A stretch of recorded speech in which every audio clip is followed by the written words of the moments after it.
happy hour Monday through Friday till 7. Think you're a trivia champ? Prove it. Tuesdays at 7 downtown, Wednesdays at 7 North Little Rock. Hey, North Little Rock, it's crawfish boil season. Every Thursday at 6 p.m. Get 3 pounds for just $25. With sausage, corn, and taters, hot and fresh till they sell out. Get in here. Brewski's your home for lunch, happy hour, and late night. Save $600 on Hustler Turf Raptor Series mowers at Cabot Outdoors through May 31st. Hustler residential zero-turn mowers feature thick one-piece frame, welded steel decks for durability, and are powered by Kawasaki V-twin performance engines. Buy what the pros buy, where the pros buy. At your knowledgeable authorized Hustler dealer. Check out the Hustler Spring Sales event at Cabot Outdoors, 901 South Pine Street today. Offer valid through May 31st, 2025. Restrictions apply. See dealer for complete details.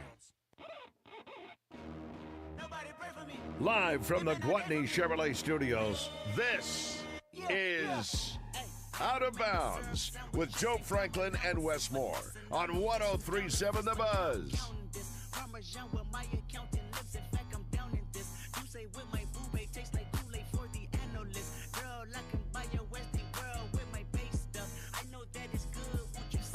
Yeah, I don't think it matters who we play to the team.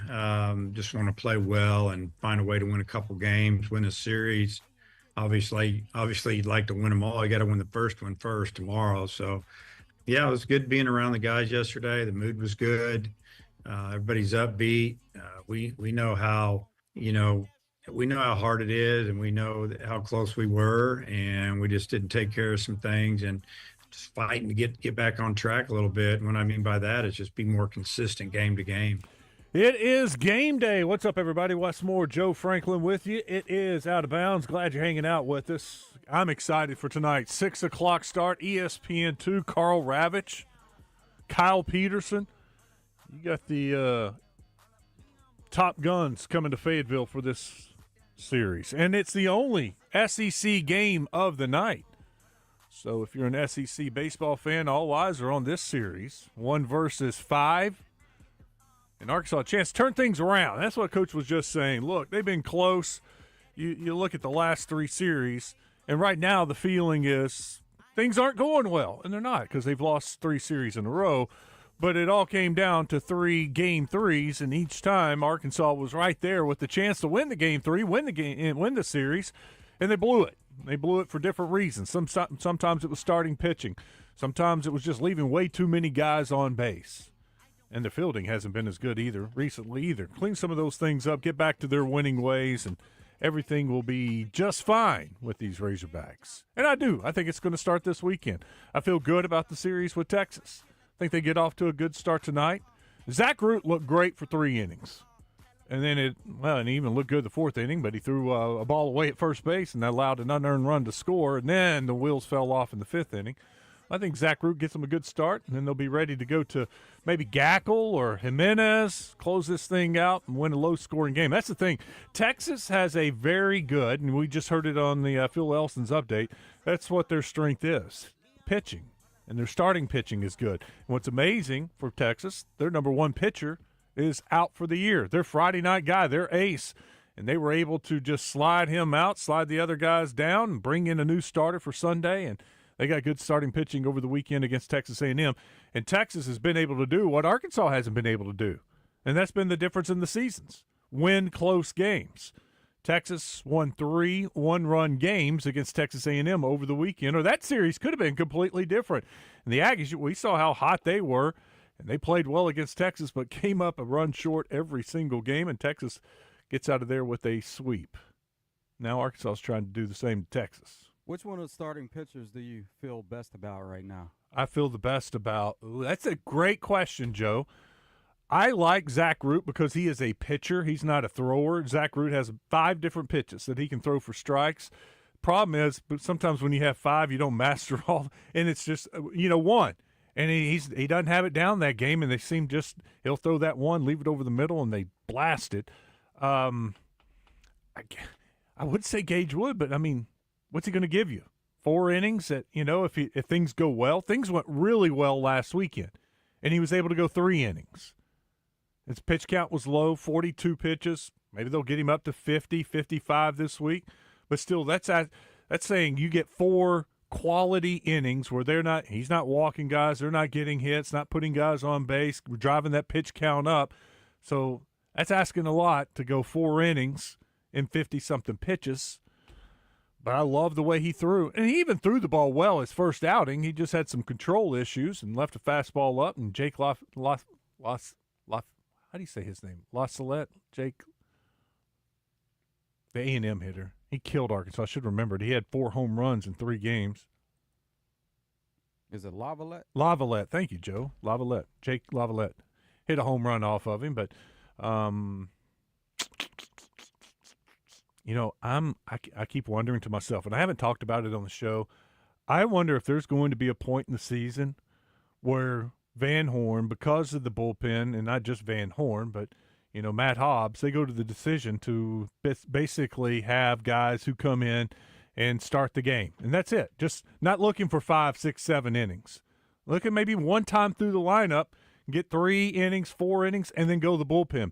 Because you've got some guys in the bullpen now with Gabe Gackle that can go 3, 4 innings that could get you to possibly your closer. Or, you get 4 from a starter, 4 from Gackle, then you're there in the 9th inning. Same thing with Jimenez.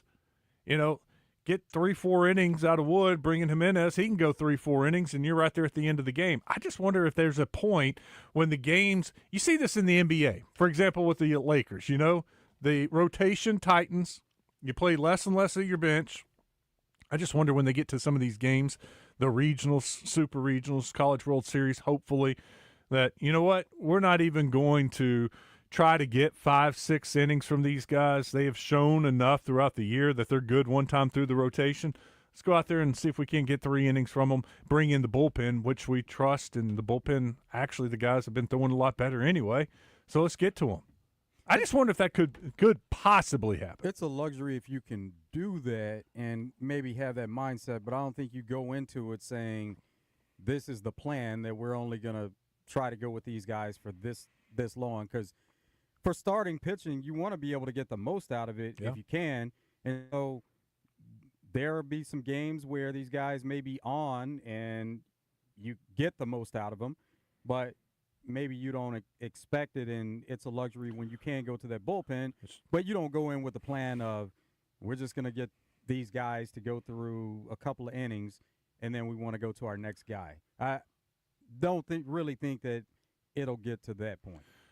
I know the leash will get a lot shorter in the postseason, to where if a guy's struggling at all, they won't hesitate and say, let's see if he can work his way out of this. Let's see if he can get out of this inning, and maybe next inning we can talk to him. He figures some things out and we get another inning from him.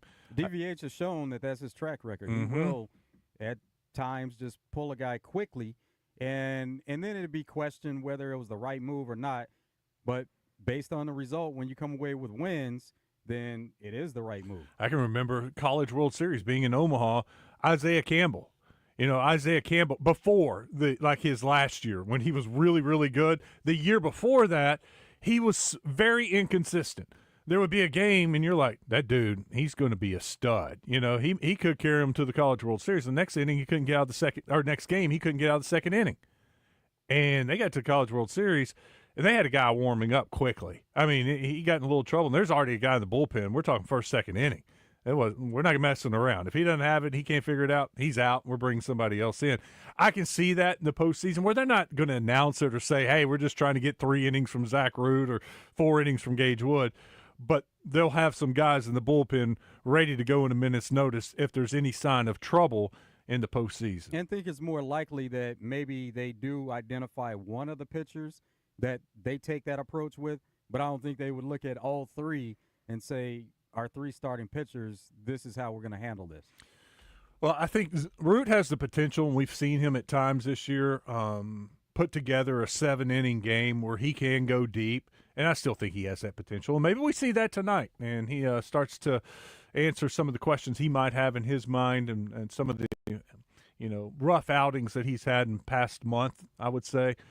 Figure some things out, because these guys are constantly working on their mechanics, their pitches in between starts, and maybe they figure something out, and tonight's the night he can go a little bit deep. Now, we talked about Texas pitching staff.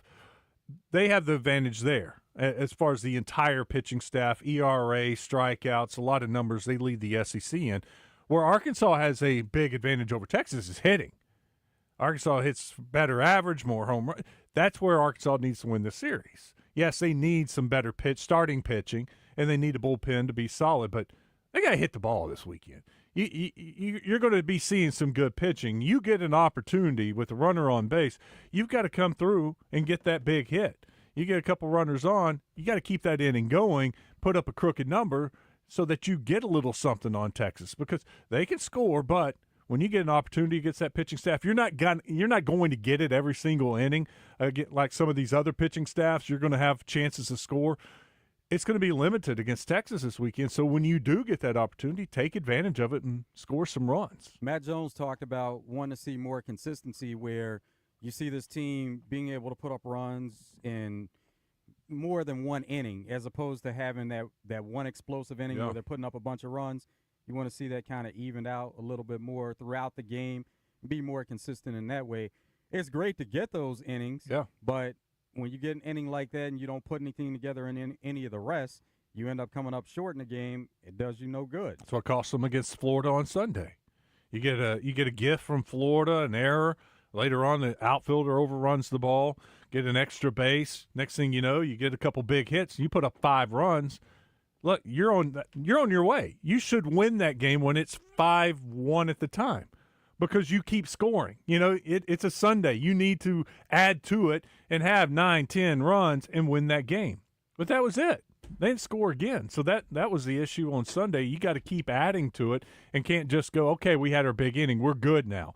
Our pitching staff is going to do the rest. We're going to win this game 5-4, 5-3, whatever the case. You can't rely on them always. You got to keep scoring some runs. Now you have people that are questioning the team as a whole, but questioning each part of it. Is this pitching staff as good as we originally thought it was? Because Coach Van Horn talked about the depth that was there, all the options.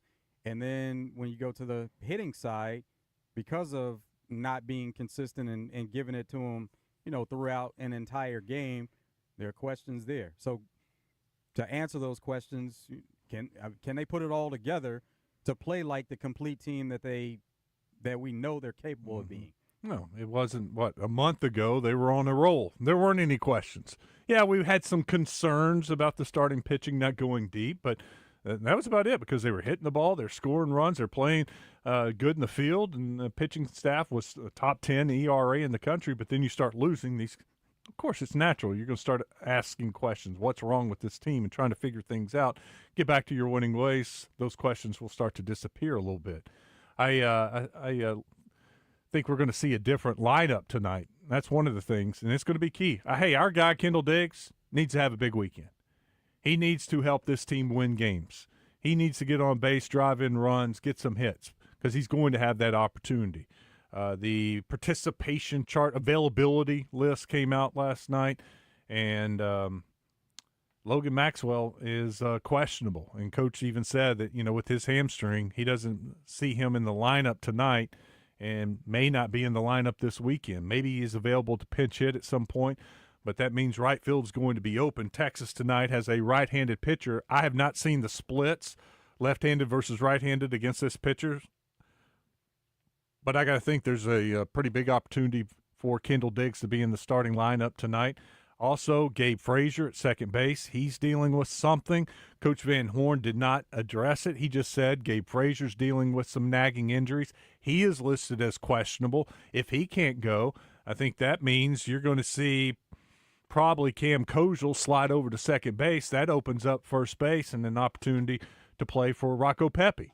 So you're going to have a couple of new guys, and even if it's not Diggs in right field, it could be Carson Bowles out there. So you're going to have some guys. We said earlier in the year they had depth. You had guys that can step into the lineup if there were injuries to happen. Now's the time to prove it. Prove that you have that depth. We've seen Rocco Pepe have a good fall, hit the ball well in the spring. Then he got hurt, dealing with his back, and just hasn't performed like he should. Same with Kendall. Kendall hasn't had the season that he wanted either. Now you get an opportunity, take advantage of it, help the team win, and then that depth will show out, and will prove that they do have some depth. Go to the D3 Auto Sales text line. You can call us at 661-1037, talk a little Razorback baseball with us. You can also text us at that same number. It's the D3 Auto Sales text line. Coming up on the show, we got Mark the Magician here in about 10 minutes. He's at Churchill Downs already, getting ready for the Kentucky Oaks, Kentucky Derby on Saturday. They're running right now at Churchill Downs, big races. They're running at Oaklawn. Got a couple of big days at Oaklawn, Thursday, Friday, Saturday. Saturday, the closing day. Got a nice little stakes race today, a couple tomorrow, a couple on Saturday. So they're going out with the bang. Richard Davenport joins us at 2:10. We'll talk recruiting with him. They got a commitment over the weekend. They signed a guy out of the portal, so we'll get the very latest from him. They got a guy from Central Florida visiting right now, too, so a linebacker from Central Florida. We'll get the latest from Richard Davenport. And at 2:30, we're talking golf. I want to thank one of our listeners who suggested that we get the golf coach on from UCA, that it was a really cool story. Called UCA today, got it lined up. Josh Turnick will join us at 2:30, and it is a really cool story. He is the interim golf coach. He was the assistant GA golf coach in the fall, and the head coach had to resign after the fall season due to health issues. So they asked Josh to take over, and here's a guy that's never been a head coach, takes over the program, just recently graduated, played golf at UCA, and leads them to a conference championship, and they're going to the NCAA tournament. Pretty neat story. That sounds like something that's written for a movie. It really does. It has that kind of Hollywood ending right there. And they made a nice putt on 18, a par putt on 18 to win the tournament by one shot.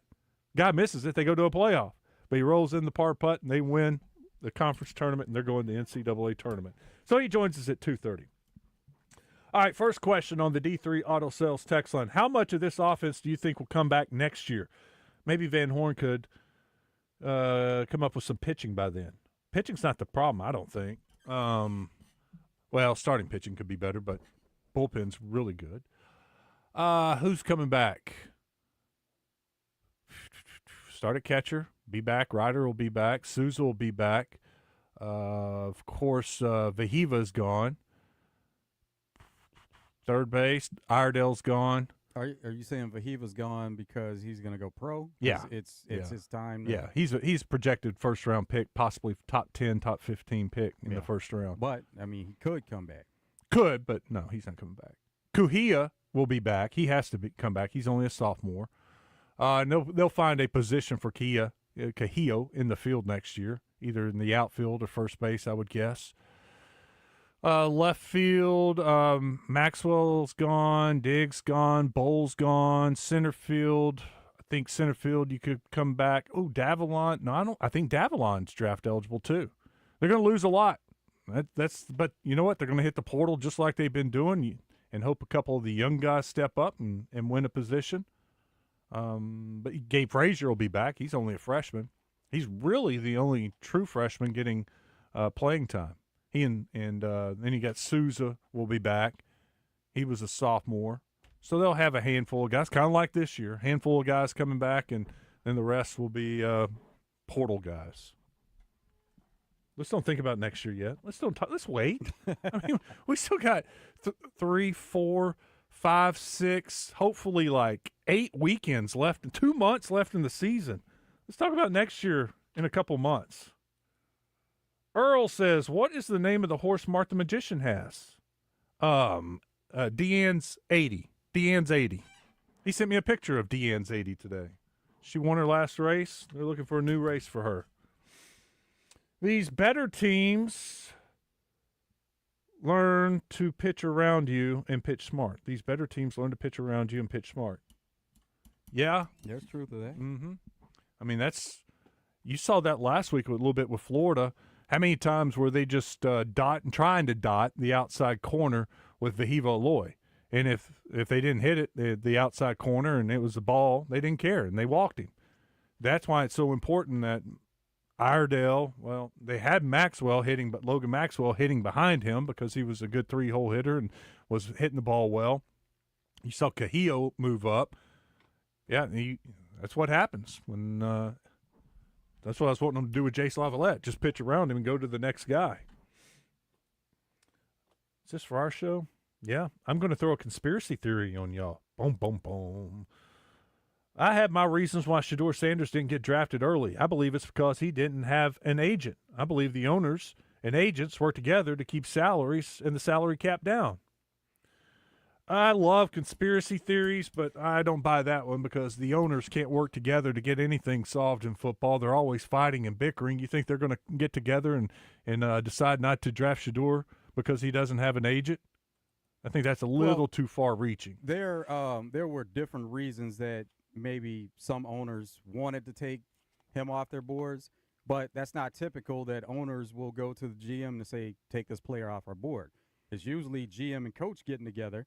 So the fact that there were, and this is something that Boomer Esiason reported, several owners that told their GMs, take him off our board, doesn't necessarily mean they got together on it, but it means they had like thinking. They were thinking alike in this process. They weren't calling each other and saying, hey, this is what I'm going to do. You do it too, and call your other buddy and tell him to do it. Now, yeah, and not having an agent could have affected them where an agent could have gotten on the phone, made some calls, and just really talked them up or saw what the process was happening at the time to give Shador and Shiloh better indications of what was going on at the time. Now, Coach Prime could have done it also, but I think there's a pride factor involved there where he wasn't going to get on the phone and start speaking to GMs and speaking up his sons. He wanted to let that process play out. And it was even mentioned how when we were talking to Chris Turnage about Shador and when he was talking to some of the teams and he felt like he was going to be gone by a certain time, he really was reliving what his dad did. Yeah. Dion, Coach Prime, he did that when he went through the combine. He said there was a team that wanted to meet with him that was in the top 10, and he said they're asking him all these questions and some kind of out there type questions. And so he stopped them and was like, where are you picking again? And I think they said 8 or something. He's like, yeah, I'll be gone by then, so we don't need to worry about this anymore. I think if you have an agent and that agent sees the path that this was leaning towards early before the draft, can take some steps to kind of correct some things, talk with Shador and say, hey, you need to go visit with some of these teams. You maybe need to fix what was said the last time or talk with some of these other teams because of your draft stock is slipping. We have got to fix this problem or it could be a lot worse. Here's something also. Browns, who ultimately drafted him, they had several opportunities to draft him, even taking Dylan Gabriel 3rd round. But where they took him, 5th round, you're not guaranteed a roster spot there. So if they take him 1st, 2nd round, even probably up to 4th round, more likely that player is going to make a team. When you're taken after that, it's no guarantee there. So that was almost sending a message to him also where it's like, you're going to have to come earn a spot on this team, whereas if you're taking 1st or 2nd round, you're pretty much guaranteed a spot because the team is invested in you, and it doesn't mean that that's something that's long-term, but at least for this first season, you're going to be there, and possibly a second season. Now, we've seen them, NFL teams, kind of run through these quarterbacks here recently where after 2 seasons, even the first rounders, they may be ready to throw them away or move on to the next one, but they're not going to move on in that first season. Hopefully it was a humbling experience for him and the family. My theory is so many teams looked at him as a backup quarterback, especially now. They didn't want to deal with the headache. There's too much hassle that goes along with a backup quarterback. And it's kind of like what Chris was saying, how Dion said he wants to go and meet with them, and he's like, no team, no owner, no head coach is going to meet with the 5th round pick. That just doesn't happen. They don't meet with the 3rd round pick, 2nd round. No one wants to put up with that hassle. It's a distraction, and it's a backup quarterback. Why have a distraction at backup quarterback? I get it. It's all based on situation too, though. And the situation he goes to, he may not be the backup quarterback. When you look at now, they have a lot of quarterbacks on that roster. They have at least 4 that are going to be available, and that's what most teams like to go to camp with is 4. But you can't. Most teams have a pecking order, though. But you can't say that Joe Flacco, Kenny Pickett, Dylan Gabriel, that he couldn't beat all three of those guys out. No. Old saying, if you got two quarterbacks, you don't have one. They got four. They don't have that's the Browns. We'll take a break. When we come back, Mark the Magician live from Churchill. Stick around. It's Out of Bounds.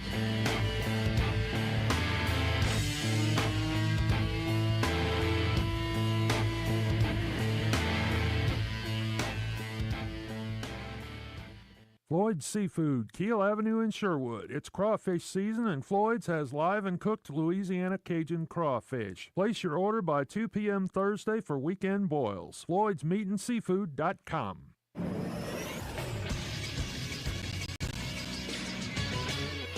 This is Sports Center. Punishment for the prank call Shadur Sanders received has been doled out. Falcons defensive coordinator Jeff Ulbrich was fined $100,000 for failure to protect confidential information which allowed his son to make the call. The Falcons were also fined $250,000 for the prank as well. The Sanders call is apparently not a singular event. Penn State defensive end Abdul Carter, who went 4th overall to the Giants, was called by someone pretending to be from the Jaguars, while Penn State tight end Tyler Warren, who went 14th overall to the Colts, also received a call. The Arkansas Travelers lost their midday matchup against the Tulsa Drillers 13-11 yesterday. The two teams will play a doubleheader today. Game 1 will be at 5 o'clock. Game 2 will follow that one. Coverage of both can be heard on 106.7 Buzz 2.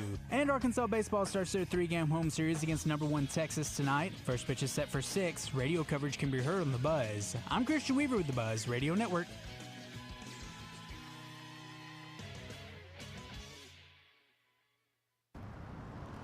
Thanks for choosing Whataburger. What can I get started for you? At Whataburger, each meal is made to order, so you can always get exactly what you crave. If that's a Whataburger What-A-Meal, you got it. But if you're in the mood for something a little more you, like a Whataburger with grilled onions, crispy bacon, and creamy pepper sauce, go for it. March to the beat of your own drum. Bite into the beef of your own Whataburger creation. Whataburger, just like you like it. At the Bet Saracen Sportsbook app, we realize lots of you have thought about opening an account, but you just haven't made that move yet. Well, now's the time with our new player offer. It's easy. You just sign up, use the code WELCOME, deposit at least $25, place a $25 bet, and that's it. Once that bet settles, you'll have $125 in free bets ready to go. Bet Saracen, the most popular sportsbook app in the state. Download it today on all your devices. Gambling problem? Call 1-800-GAMBLER. Tune in to Out of Bounds to hear from Captain Kendall Diggs. Brought to you by Stephen Elmore with Shelter Insurance. For auto, home, life, or business insurance, see Shelter Agent Stephen Elmore or give him a call at 501-537-0959. If you're like a lot of people I know, you're spending a lot of time at home this year watching basketball and other sports, and your home's your happy place. You may be noticing, though, the scuffs and faded colors on your walls, and that can drive you crazy. That's where CertaPro can help with a paint refresh. They can make your experience worry-free, starting with a free estimate. They're always easy, and they get you a quote right away. Schedule your estimate online at CertaPro.com. That's Certa with a C. And each CertaPro painter's business is independently owned and operated. When choosing a painting professional, the choice is simple. Choose happy. Choose CertaPro Painters. Car wreck? Call Rainwater Holt in Sexton. 888-8888. 8 for a fast response. 8 for results. 8 for Arkansas. Anywhere in the state, dial 8. 888-8888. Responsible attorneys Michael Rainwater and Bob Sexton. Pickup truck, sports car, motorcycle, minivan, townhouse, two-story, farmhouse, fixer-upper. What you drive and where you live is different for everyone, so it's important to have insurance that fits your needs and is just right for you. At Shelter Insurance, we understand that, which is why our agents help you design a comprehensive auto, home, and life insurance plan. Insurance that fits just right. See Shelter Agent Christy Pettit in Maumelle, Matt Cooper in Russellville, or Madison Buse in England. Motorcycle riders are just like you and me. They could be your neighbor, your friend, your doctor, or maybe the pastor in your local church. More motorcycles are on the road than ever before in Arkansas, and it's time we started looking out for them. Look back a second time before you make that turn, or before you pull out in an intersection.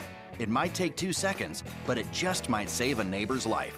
Take 2 for Arkansas. It's worth it. Look twice for motorcycles. A message from the Arkansas State Police Highway Safety Office. Bubba Carpenter joins Justin Acree and DJ Williams in the zone every week this baseball season, presented by Johnston's Home Center in Benton. Johnston's Home Center, if they don't have it, you probably don't need it. Out of Bounds, live from the Gwatney Chevrolet studio.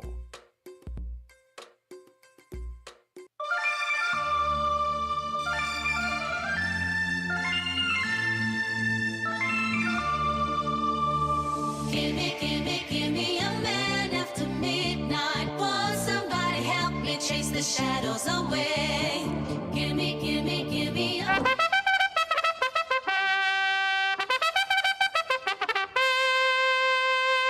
It's time for Mark the Magician, Out of Bounds horse racing handicapper. Take me down to the paradise city where the grass is green and the girls are pretty. Oh, won't you please take me home? Take me down to the paradise city where the grass is green and the girls are pretty. He's feeling it. Please home. Look out! Well, let's head to Churchill and bring in Mark the Magician. What's up, Mark? How are you? Good afternoon from the greatest city in the world next to Hot Springs, Louisville, Kentucky, Churchill Downs. I'm sitting in the barn area now. Went back and saw my mare this morning, Dion's 80, and she's ready to go again. I mean, she looked great. Not a bruise, not a scratch on her. She should be running in about 4 weeks. And Paradise City in the background, and Guns N' Roses kicked off their tour today in South Korea. Could it be a good omen for the weekend? I believe so, Wes. I'm excited. I know they're already running at Churchill. It's a big day. Tomorrow's a huge day with the Oaks and, of course, the Derby. Can you feel the excitement already in the air? Oh, man, my heart is beating 90 miles a minute right now. And if you're sitting there listening to us right now and you got your app there, race 5 at Churchill, I do like the 7-horse Curlin's Gesture, 725 exacta box. Give you a little something to play while you're sitting here listening to us talking. Maybe win you $40 or $50 there. It's race 5 coming up at Churchill. And great card today at Oakland, but from what I'm hearing, y'all got a lot of rain yesterday, so it seems to be very muddy. 2 of my best plays of the day did scratch in race 2 and race 7 today. So a lot of changes at Oakland from what I'm hearing. Mark, how difficult is it for you being at Churchill already and then keeping up with multiple tracks here and kind of what's going on? Oh, yeah, it's tough to do, but I got ahead of the game. They put the odds out and the past performances out a week in advance now, so I was able to get Thursday, Friday, and Saturday totally completed for Oakland. So if you're getting a place for the weekend, get on there and sign up early and get them. That way you don't try to get them at the last minute and get all jammed up. And if you have trouble, I may not have access to my email, but if you pre-purchased them, I'll send them out each night as soon as I get them completed, and you'll have them right there to print out at your house or your work or on your phone or whatever. It makes it a lot easier because I've had a lot of people buy at the last minute on Kentucky Derby Day, and sometimes they have trouble, and sometimes they're first-time customers, and they can't get it downloaded, and I can't always get to their emails right away. So if you pre-purchase it, you'll have a lot better chance of getting them. But, yeah, keeping up with 2 tracks, it's tough. We got 60 races over a 3-day period, 60 races total. 27 of those are at Churchill, and the other 33 at Oakland Park. So Friday is going to be a great card. I've got the Oaks cards about halfway done right now, and there's already been one big scratch out of the Kentucky Oaks. Number 8, 5G, has scratched. She was going to be my 4th choice. She wasn't one of my top choices, but she was in my top 4 for my try and super. So scratch her out of that. And right now what I'm hearing, number 20, Owen Almighty, did not make it to the track today, which is number 20 in the Kentucky Derby. If he scratches, Baiza, number 21, will get in, and Baiza is a big, big threat to at least hit the board for the Kentucky Derby and possibly win the Kentucky Derby. So be looking for that, and I'll have that update hopefully later tonight. We can talk more about that tomorrow. Mark, I have a friend that's already there at Churchill, and he's got a horse, Stephen Elmore, that sponsors Kendall Diggs. He's a part owner, small owner, in Drexel Hill that's running in the Kentucky Oaks. Now, Drexel Hill, she's going to go off with pretty big odds, but I've watched her run a couple of times and a fan of that horse. And how do you think? Drexel Hill, she got a shot? She needs some things to break her way. What do you think? I'd say she has 0 shot of winning the race. Anybody could close up for 3rd or 4th, but I'd say 0 shot, absolutely. I mean, a nice little filly and all, but she's in really, really, really over her head, really deep in the Kentucky Oaks. Lacara is going to have a big shot. Dylan Davis coming in from New York to ride Lacara. She's the number 7 horse. Another horse I'm really looking at strong is Tenma.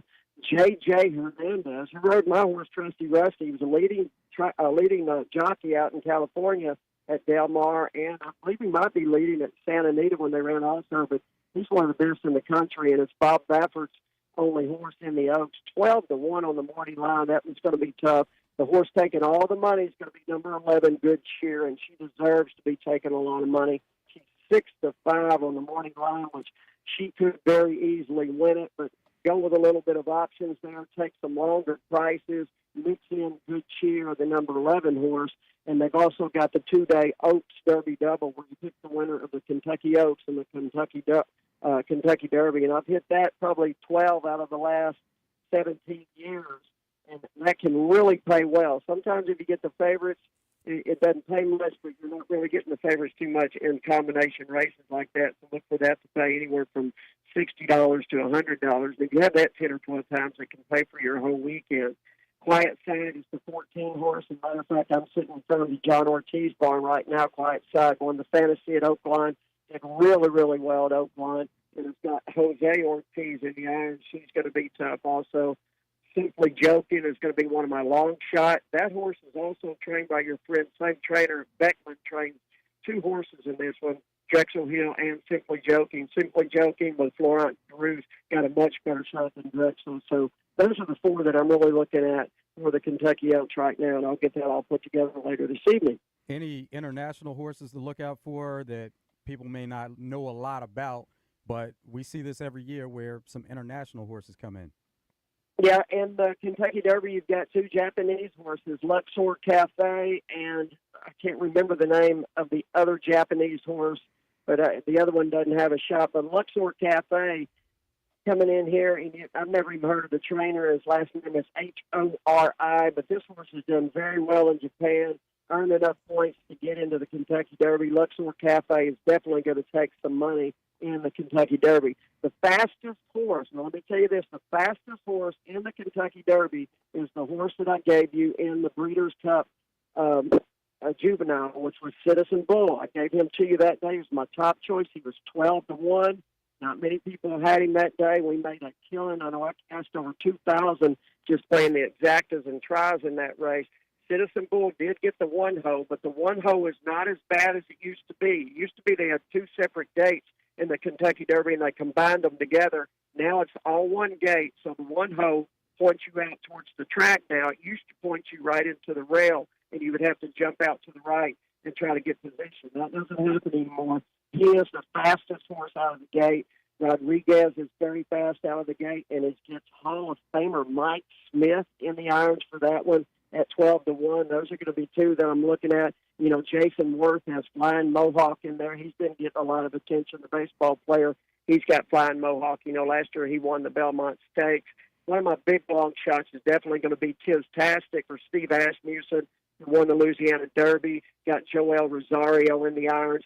And good old Toby Keith. I mean, man, that kind of gives me chills when I talk about Toby now that I own a horse that he named, and I've already won with it, and she just galloped away by 5 lengths at 8-1. And he's got Render Judgment in there on the Kentucky Derby on Saturday under his wife's name, of course, and a couple other owners. But 30-1 on the morning line, and I noticed earlier that horse is already going at 18-1, guys. What about, I was reading a great story about the Cole Battle. Cole Battle got a shot. I mean, that's a Hollywood type story for that trainer. Goes with an older trainer like that, Lonnie Briley, and the agent for J.P. Vargas is what's his name? Money. I call him Money. What's his name? One of the biggest jockeys there in Louisiana, G-Money, Gerard Melanson. He is the agent for J.P. Vargas, and from when I heard him, Gerard's coming down. He didn't make it to Oakland. He said he's going to try to make it in for the Derby, but he's here. Great story with Cole Battle, winning the Springboard Mile, then coming into Oakland and winning Smarty Jones, and then he won the Rebel, and then he ran, was it third, I believe, in the Arkansas Derby, clutched up for third there.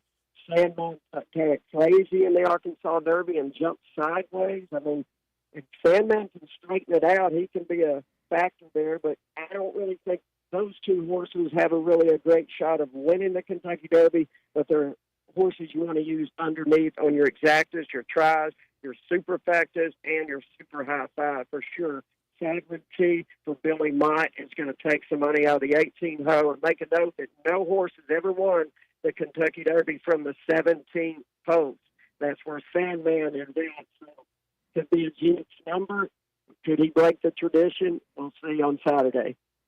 How about journalism? You haven't mentioned that horse, and all indications that's the best horse. Yeah, big favorite. Umberto Rispoli riding his first Kentucky Derby. He's one of my favorite jockeys in California also, but he's coming in here. He came into Oakland around a couple times this year at Oakland Love Hot Springs. So Umberto's riding journalism. He is the 3-1 morning line favorite. I'm not sure what his odds are now. I think he's around 7-2. And if he is that good, that horse definitely at 7-2 is a fair price for that one. That was a horse that the owner of Rodriguez and Citizen Bull, when they bought Rodriguez and Citizen Bull, it's the same owners for those two horses. They looked hard at journalism and just they regrettably passed on journalism because I saw an interview where he says, well, I kind of wish we would have bought into that horse when we had the shot because they think, that is definitely the horse to beat in the Kentucky Derby. He's got a big, big shot of winning all the money on Saturday for sure. Mark, I hit the Oaks Derby exacta last year, double, I guess, last year, and it paid really well. And I didn't realize until I was watching that Netflix series that Torpedo Anna wasn't even the favorite when they left the gate, and it turns out she's the horse of the year, but yet she was the second pick in the Kentucky Oaks last year.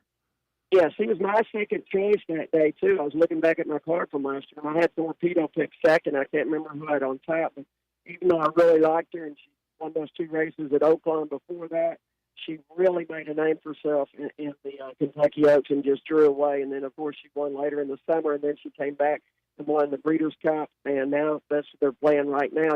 She's running tomorrow on the undercard in the Lee Trion. That's the one that She Dares the Double won a few years ago for State and Flurry right there out of Hot Springs. And she's got she's probably going to win that race. And they've also got a horse that I told you about, Free Like a Girl, that's run second to her last two races. Yeah. Free Like a Girl is coming in to run. And from what I hear, there's another horse in there that's really, really fast. And I haven't completely completed the Lee Trion yet, but there's another horse in there that she's never faced before. But she's going to be really tough tomorrow. And, that was a great story. You get a chance, check out that on Netflix. I definitely haven't had a chance to watch it yet with all the racing going on. But later this summer, I'll get a chance to check that out. Quick, easy watch. Mark, do you have any picks for us? You got anything you want to tell us before we go? I got a couple things for Oakland today. My Oakland players are there, like I said, and I absolutely love the card tomorrow at Oakland. And Saturday is going to be just outrageous for the Trails End. We got 12 races both days at the track. Let's go to race number 4 today at Oakland. I don't believe they've run race 4 yet. Nope. This is a horse my buddy Rob Atris trains from New York. He's in New York this weekend, but he really likes this one. Number 10, Easy Tree 8. Easy Tree 8, number 10. Get you a good exacta box, 10-1-8, 10-1-5, and 10-1. Easy Tree 8 and Road Justice are definitely your key horses there if you're playing pick 3s and daily doubles. Move on down to the very next race, race number 5. Mish, number 5, has been scratched. That was my top play choice, and that was a strong play. But that moves up number 3, Cat on Time. Christian Torres in the iron for David Jacobson. Exacta, trifecta box, 3-11-7 and 3-11-6. 6 is AI's Romeo. That's Shea Stewart's horse that won for us 2 weeks ago. Should be a big price at 12-1. Good exacta try, 3-11-7, 3-11-6. Remember, all the plays will be online at markthemagician.com. Got any questions? Email me at exact@comcast.net. And for the first time ever, let me say this for you guys that don't like getting online, they are going to sell my place for Churchill at Oakland Park this weekend. I've talked to Abby. She's got it all set up. I'll have the only sheet available for Churchill. So if you want my plays and you're at the track, you can get them right there at the track. Taking you out the door winner today, this is my best play of the day at Oakland, number 11, Evocation. This is a big exacta try box for me and a big win place for me. Bruce Reekin, my good buddy Bruce Reekin trains this one. Alberto Busak in the irons. 11 to Wyndham Place, 1149, 11410 for Exacta Try Box, taking you out the door in the nightcap at Oakland Park this evening, guys. Awesome stuff. We'll talk to you tomorrow. Talk to you tomorrow, and I'll be out, fired up and ready. So get ready to make some money, guys. Mark the Magician with us on Out of Bounds. We'll take a break and wrap this first hour up. Stick around. It's Out of Bounds.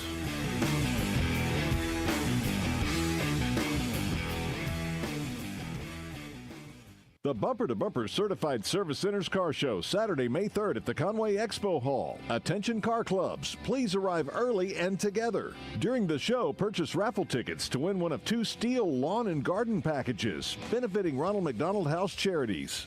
Well, summer's finally here, and now that means you want to be active. You want to be on the lake. You want to be outside with your kids, but you don't want to be dealing with achy joint pain. Hey, everybody, it's RJ Honk. Are you tired of dealing with knee pain or hip pain? It's time to say enough is enough. Pills are not your answer. Surgery's not your answer. You need to call my friends over at QC Kinetics today. I know for a few months now you've been hearing me talk about the advanced regenerative medicine solution at QC Kinetics, and look, there are folks here in Central Arkansas that have tried it, and it's giving them their life back. QC Kinetics is the nation's leader at taking healing properties from your own body and applying them right to those achy joints, all without having pain meds or surgery. If you've got pain in your knees, back, shoulders, hips, you need to try out these life-changing results today. Call QC Kinetics now for a free consultation. 501-222-8440. That's 501-222-8440. 501-222-8440. Learn how the latest advances in regenerative medicine can give you your life back today. It's QC Kinetics. Allison Krauss and Union Station, featuring Jerry Douglas. Arcadia 2025 Tour.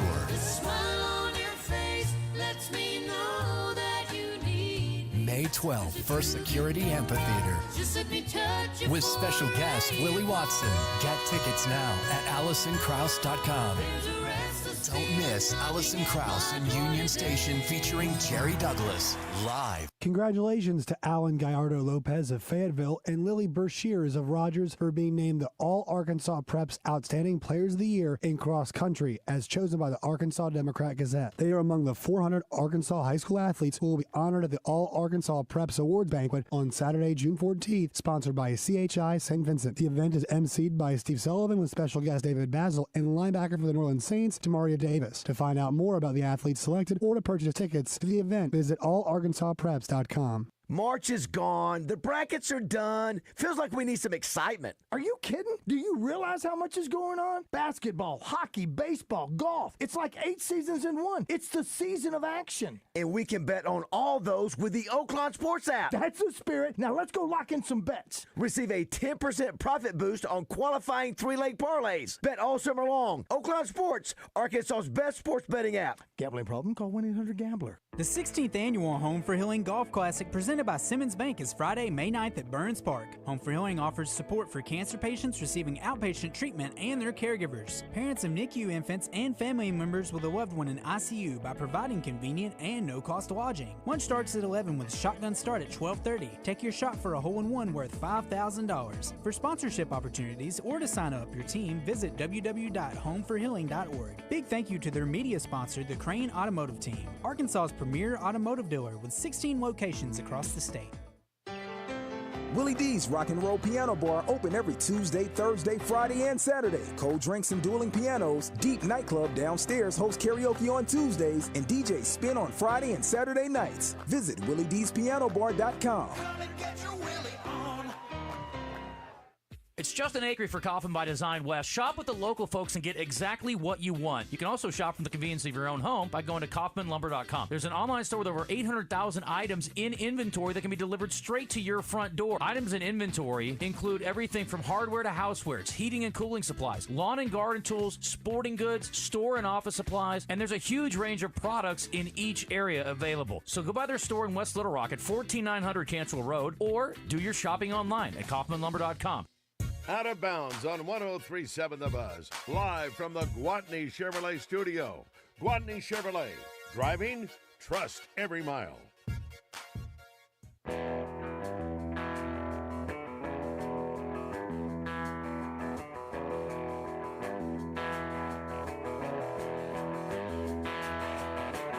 a 911 by the 107. Welcome back. It is Out of Bounds. Joe, I got an email from Bet Saracen. It's a new promotion they have. Oh, yeah. It's pretty cool. It's the Mother's Day giveaway. So all you have to do, opt in, first thing. Go to the promotions page or look for the banner at the top of your Bet Saracen app. Opt in, and then place a $10 real cash wager, and you're in the competition. They're going to randomly draw 10 different spots for a $400 voucher to Red Oak Steakhouse. That's a great. All you have to do is opt in. Yeah. You know, when you make your $10 bet, and look, if you make more than one $10 bet throughout the course, that's how many entries you get. So you got a chance to win for doing nothing. Just go ahead and betting on Bet Saracen. A $400 gift card to Red Oak Steakhouse. That's a great prize. That's a great Mother's Day gift. Yeah, I'm going to take you to Red Oak. It's free. They also have a $25,000 long shot jackpot. You opt in, and the players who have hit the longest parlay long shot, the long shot with the greatest odds on their parlay, if you're in the top 250 of the standings, they've got a $25,000 pool they're going to split up with people. I've seen some tickets over here, people doing some like 14-leg parlays. Look, you may only bet $2, but the odds on that sucker, huge. Good chance to enter in that competition and win some extra cash. Pretty cool. A couple of cool promotions going on Bet Saracen. While I'm on Bet Saracen, let me look. We got a couple NBA games tonight. Big games. Game 6. Can we get to Game 7? Knicks at Detroit. Detroit, 1.5-point favorite. Yeah, both home teams, they're the ones that are against it and can possibly extend the series. But they have to win to get to Game 7. Clippers are that other team. Clippers 6.5-point favorite at home against the Denver Nuggets. By the way, Arkansas, Texas. Arkansas is a 1.5 favorite. Okay. Number 1 Texas getting a 1.5. I know we got some doubters. Got some people upset, questioning this team. Maybe you need to jump on Tech. Can you bet on Texas? Take the 1.5? It's about the money, yeah. It's about the money. Money line, Texas is plus 115. Arkansas is minus 145. Over, under, total runs tonight, 9.5. That seems about right. I would lean under for Game 1, but I think that's pretty close to being right on. Yeah, I could see 10 runs. I wouldn't touch that one. I think the over-under's pretty good tonight. Good Texas pitching. I think Arkansas tries to get what they can out of Zach Root, bringing some of their best arms out of the bullpen, keep Texas down. Gun to head, I'd probably take the under, 9.5. All right, coming up our next hour, we got the Razor Hog update brought to you by Bradford Marine and ATV. And when Richard Davenport will join us, we'll talk some Razorback recruiting with him. And then at 2:30, Josh Turnick. He is the interim golf coach at UCA, men's golf coach, and they're going to the NCAA tournament. Quite a story. Took over when the head coach had to retire at the end of the fall season. Interim coach leads them to a conference championship and to the NCAA tournament. We'll hear from Josh Turnick at 2:30. Stick around. Out of Bounds. Do you want to know the secret to making a Whataburger? The secret is there is no secret. It's simple. We make every Whataburger hot, fresh, and made to order with our never frozen 100% American beef patties, crisp, juicy veggies, fresh toasted buns, and most importantly, we don't start cooking until after you order. Now, if you want to know an actual secret, I put grilled jalapenos on my Whataburger. Whataburger, just like you like it. This year, we considered hiring an ad agency to help with our marketing. They pitched impressive visuals and a script that was inspiring. And exotic animal mascots to help grab your attention. In the end, we just decided to tell it to you straight. Shelter Insurance has award-winning customer service at affordable rates. Plus, Our local agents are there to help you understand what coverage you need. See shelter agent Monica Reiners in North Little Rock, Larissa Callie in Bryant, or Chris Allen in Stuttgart. Morning Mayhem wants to know, is it fact or is it crap? Listen each week for your chance to play, presented by the Electric Cooperatives of Arkansas, your local energy partners. A lot of talk. Why do you have to talk like that? And a lot more attitude. You have a problem? Turn off your station. 1037 The Buzz. KABZ Little Rock.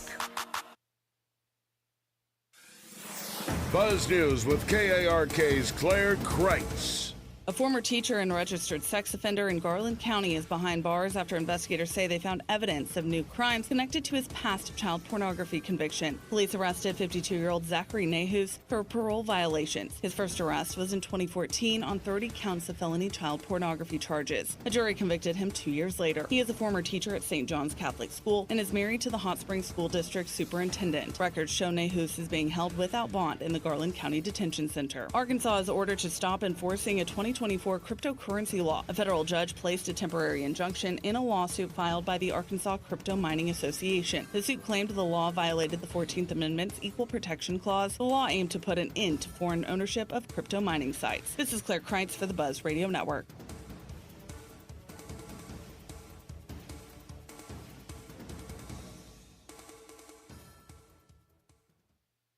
Tune in each week when Susan Irwin Prowse shares her Keys to the Weekend music events calendar with Justin and DJ. Brought to you by Willie D's and Big Red Dog Productions. Big Red Dog Productions is your gateway to music excellence in Central Arkansas and beyond. Visit entertainersguide.com to see the weekly calendar and submit your shows.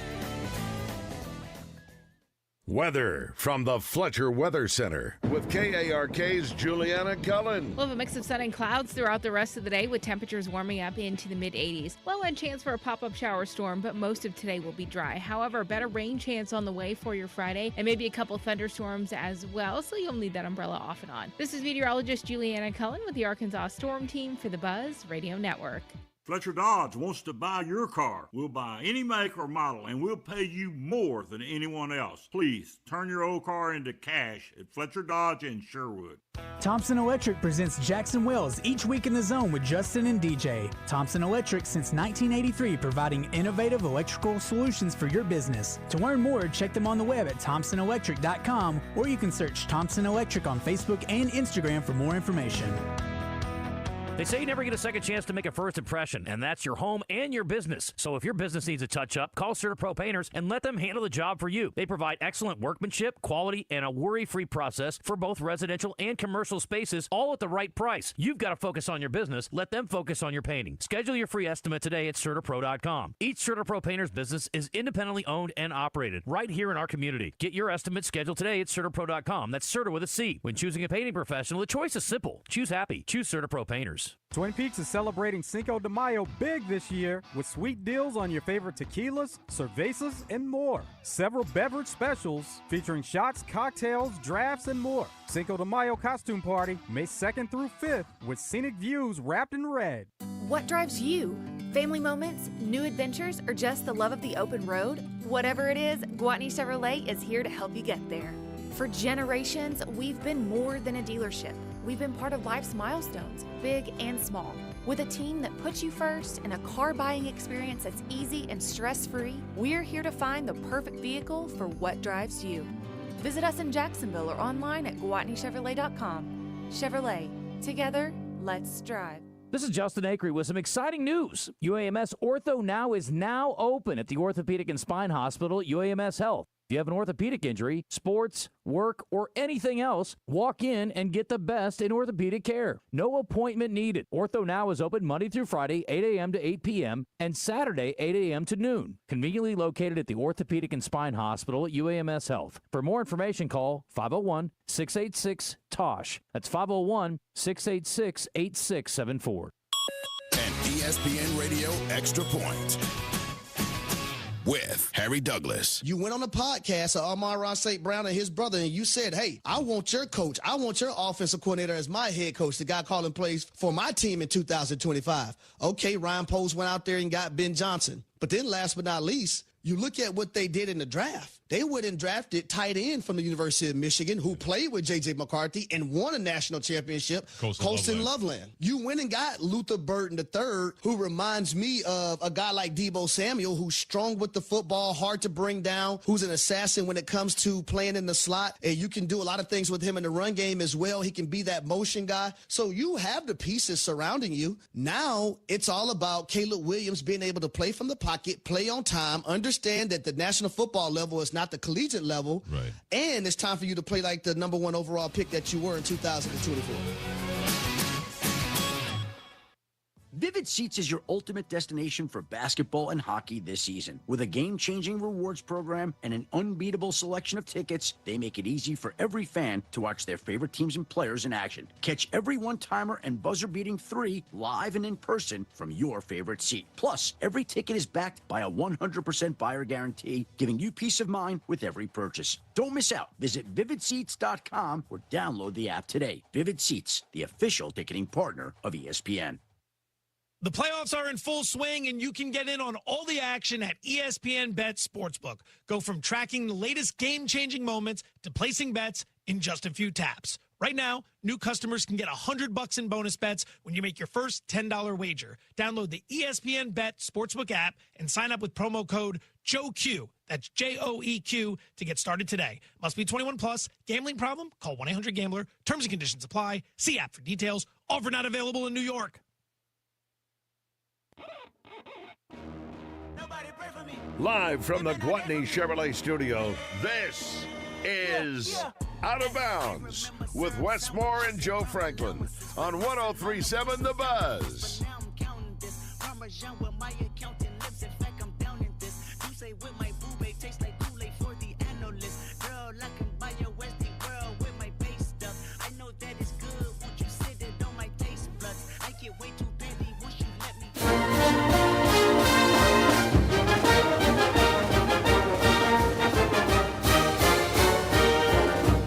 Your Razor Hog update on Out of Bounds is brought to you by Bradford Marine and ATV with 6 statewide locations. Huge factory incentives going on now on most boat lines. Bradford Marine and ATV, selling fun since 1971.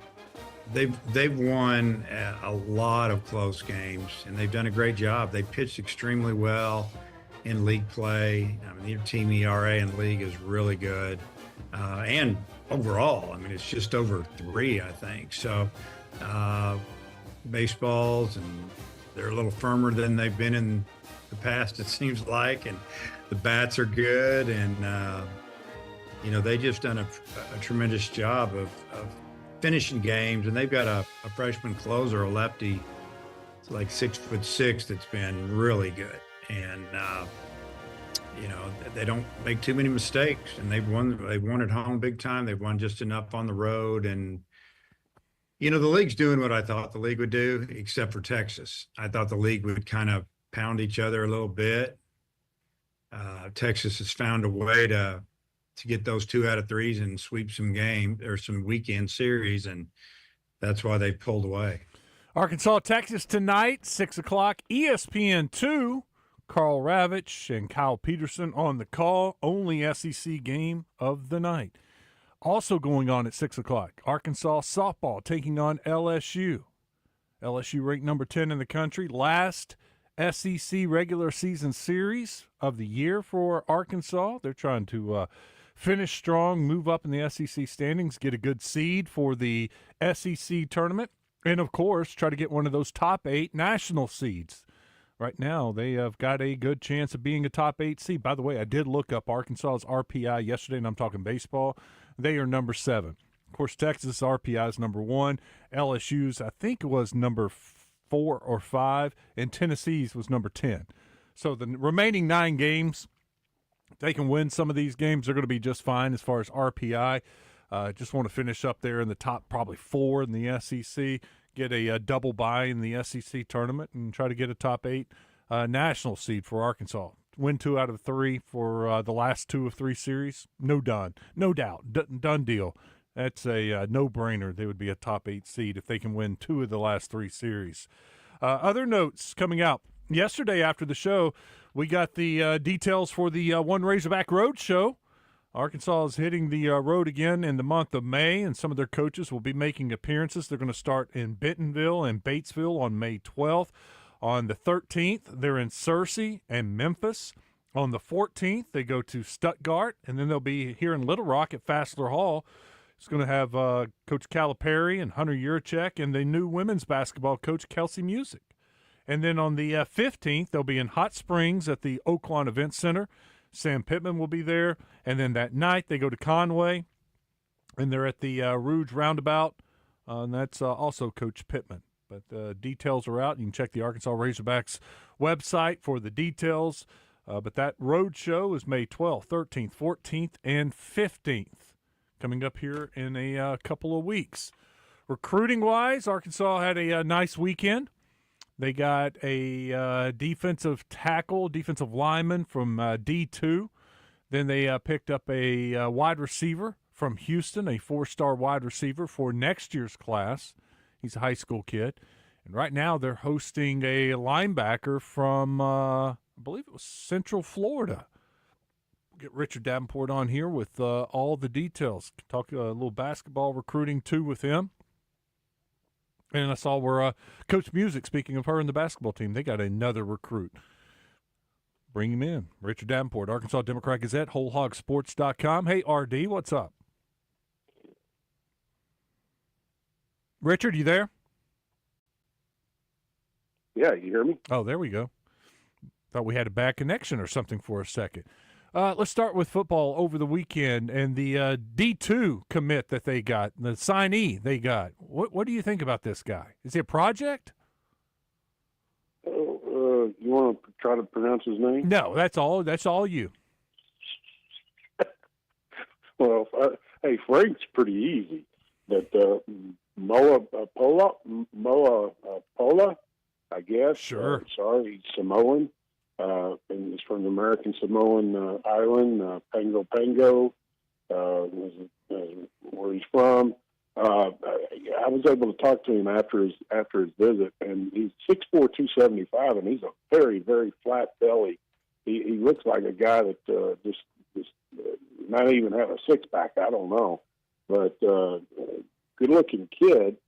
And I know that they were kind of trying to keep him under the radar because not a lot of schools seem to know about him. He's not even rated by any of the recruiting services. So you can kind of say, maybe he's a project, but I tend to think when you bring in a guy, transfer, you're looking at depth and the ability to get on the field and be an impact guy.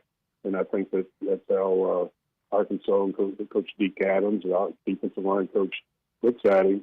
He could play inside or outside. I know 275 is kind of light, yeah, but he could easily put on 10, 15, 20 pounds, I think, and play inside, and he has the capability of playing outside. I think that's what they're going to look at him at, when he gets in for a fall practice, is try to put him in there, especially in pass situations.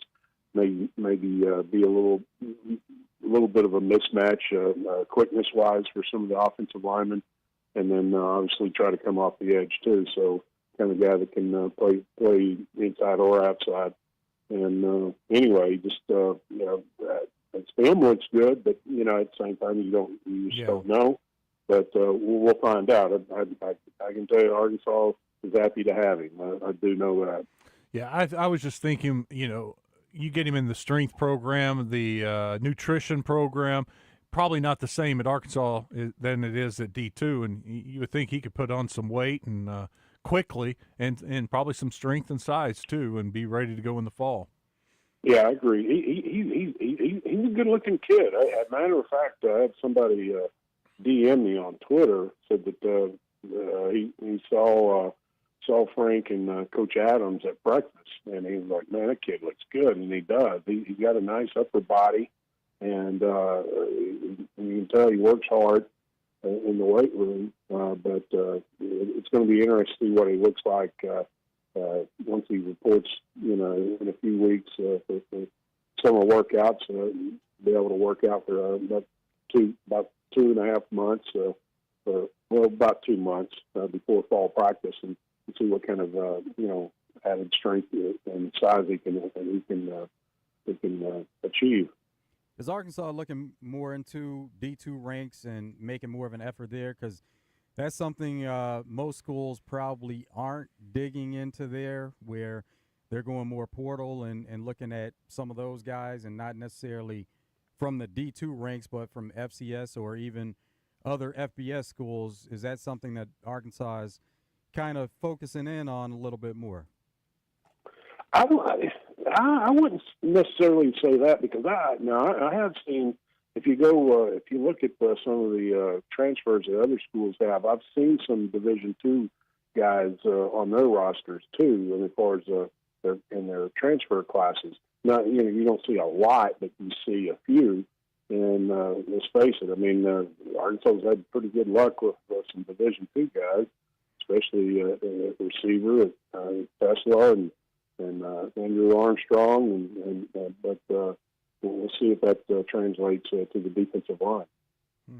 Pretty good guy that started at D2 just got drafted from UCA. So I'm not going to dog the Division II guys, and it happens from time to time. Guys from D2 get drafted, so they're there. There are diamonds in the rough if you can spot those guys, if they decide to go into the portal. That is, so it's there. The transfer portal has obviously made a lot of guys go down a level, whether they're capable of coming out of high school and playing, say, the SEC level. They may have to go down to a lower Division I, or FCS, because schools are so focused on transfers, and then they play a couple of years at their old school, and now they're on the SEC or Big 12 or whatever Big 10 level. So the transfer portal's totally changed recruiting.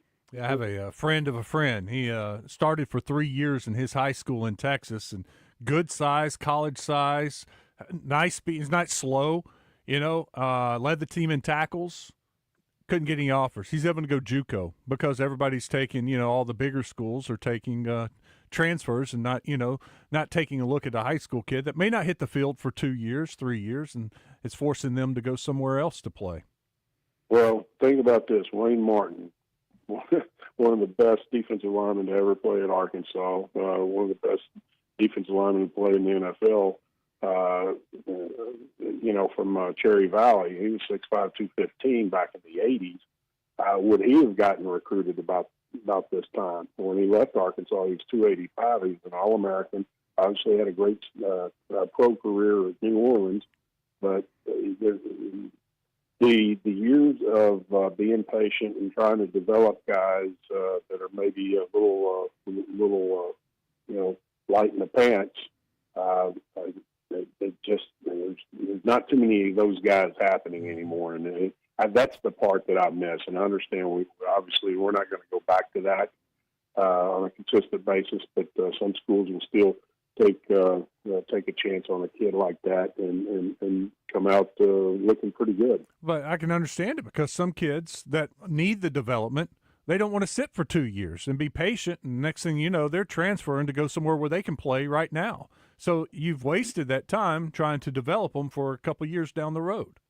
No, you're exactly right. I mean, heck, I've said this other times. I mean, I went to two practices this spring. I used to know just about every guy on the roster. I could tell them by the way they look, and when they had their helmets off and stuff like that. Now, I may talk to these transfers maybe once, but you don't have the relationship that you had with a high school kid that you've talked to for 2 or 3 years, or you've seen them on campus and been able to get to know them. I look at the roster and I go, man, who is that guy? And then I realize, okay, that's so and so. He's a transfer. How about the other receiver that signed with Arkansas over the weekend? Oh, you're talking about high school? You're talking about Robert Haynes from Missouri City, Texas, 2026 receiver. The guy that was a recent Under Armour camp MVP of the receiver position, and he beat out is a Houston Under Armour camp, and he beat out Jordan Clay, a consensus 4-star receiver, Mike Brown, a 4-star receiver, James Scott, a 4-star receiver, and he's a 3-star by one of the recruiting services. 3 of the recruiting services haven't even rated him yet, but he's a guy that ran a 10.77 in the 100 meters this spring, and he hasn't even visited Arkansas. He's going to visit Arkansas in June for an official visit. He was going to try to make the spring game, but wasn't able to make it. But Coach Fouch did an excellent job of recruiting him, and really he's the main reason why he's going to be a Razorback, or plans to be a Razorback. I tend to think that he's a guy that could see his stock go up, especially after his performance at the camp. And other schools try to come in and get him a little later, but he's 6'2", 175, and like I said, the 10.77 in the 100 meters kind of catches your eye. Any more news portal-wise? Yeah, you got one guy that's currently on campus right now, a linebacker from Central Florida. The Arkansas fans are pretty familiar with because coming out of high school, he was recruited by Coach Travis Williams, defense coordinator, when he was at Central Florida, and he and his twin brother Michael were committed to Central Florida. But when Travis T. Will came to Arkansas, that obviously changed things. But anyway, he's transferring from Central Florida. He was a consensus 4-star linebacker at Lake Brentley High School in Florida. And get this, I mean, I think he's right around 6'2", about 200 then, coming out of high school. He's 233 pounds now, but he ran a 10.72 in the 100 meters. Also had a win-aided 21.5 in the 200 meters. So plenty of speed. He didn't play a ton the 2 seasons that he was at Central Florida, but he had like 14 tackles in 19 games in 2 seasons. But he had an impressive offer list when he committed to Central Florida, Michigan, Florida State, Auburn, Miami, Mississippi State, Nebraska. The list just goes on and on. He was rated the number 7 inside linebacker in the country in the 23 class. So he's on campus. He'll leave sometime tomorrow morning. But you kind of like Arkansas's chances of getting him just because of the relationship that he has with Coach Williams and their need for veteran type of linebacker. How about the wide receiver from Florida, then transferred to Pitt? Now he's leaving Pitt. Yeah, Andy Jean.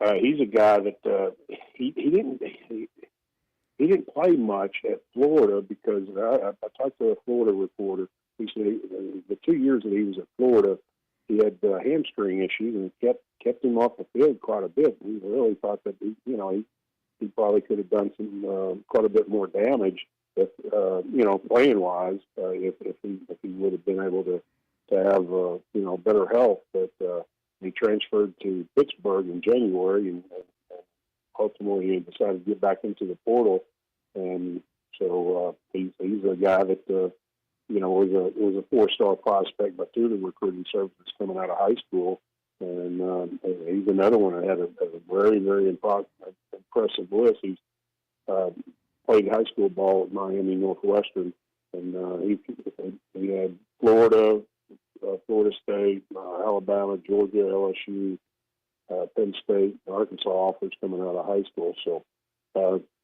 impressive kid. I was told that he was a great kid, and when I talked to him, I kind of gathered that myself. He's the type of kid that seems to have his head on straight, but obviously probably a little frustrated with not getting a lot of playing time, mainly because of evidently just having those hamstring issues. Is that done deal? Is he signed? Yeah, he signed. Okay, he signed. That's what I was thinking. Anything shaking basketball-wise? Nah, I'll be honest with you. I've just been so busy with football. Excuse me. I haven't really checked in too much basketball wise. I just tend to think whatever happens basketball wise, they may add a couple more guys, but I tend to think that those guys are going to be maybe guys that could potentially give them 10, 15 minutes max, because I tend to think that with what they got coming back, and if Knox comes back, the minutes are going to be pretty minimal for anybody else that comes on board. But I'll try to do some more checking, especially after this weekend, because I think Arkansas might be able to kind of get everything situated football-wise as far as the transfers and be done, and then I can focus more on basketball. RD, we appreciate it. Have a great weekend, and we'll talk to you next week. All right, guys. Hold on. Who are you liking on Saturday? Journalism, for sure. Okay, I'll go with Sandman. I think journalism obviously has the speed ratings and all that, but I think Sandman, with a clean trip can take him. We'll see. Yeah, and you never know about the pace and the trip. Exactly. It's a crapshoot, but it is with 20-something horses, and I won't rule out Cole Battle. I cannot believe he's 30-1. I know. You've got to include him in your exactas or in trifectas, superfectas. No, and it's a great story. It's a great horse to root for with the trainer, and I mean, it's just it's awesome. Yeah, it is. RD, appreciate it. Thanks, man. All right, guys. We'll see you. Richard Davenport, Arkansas Democrat Gazette, WholeHogSports.com. When we come back, we'll talk about the UCA story, their golf program. It is a neat story. If you hadn't heard about their interim head coach, we'll get into all the details when we come back.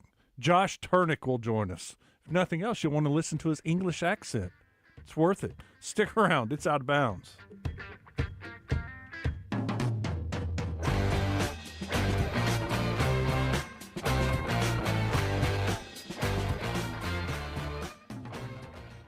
Don't already have the Bet Saracen Sports Wager app? Download it today from the app stores or go to BetSaracen.com. Bet Saracen is Arkansas's favorite sports betting app.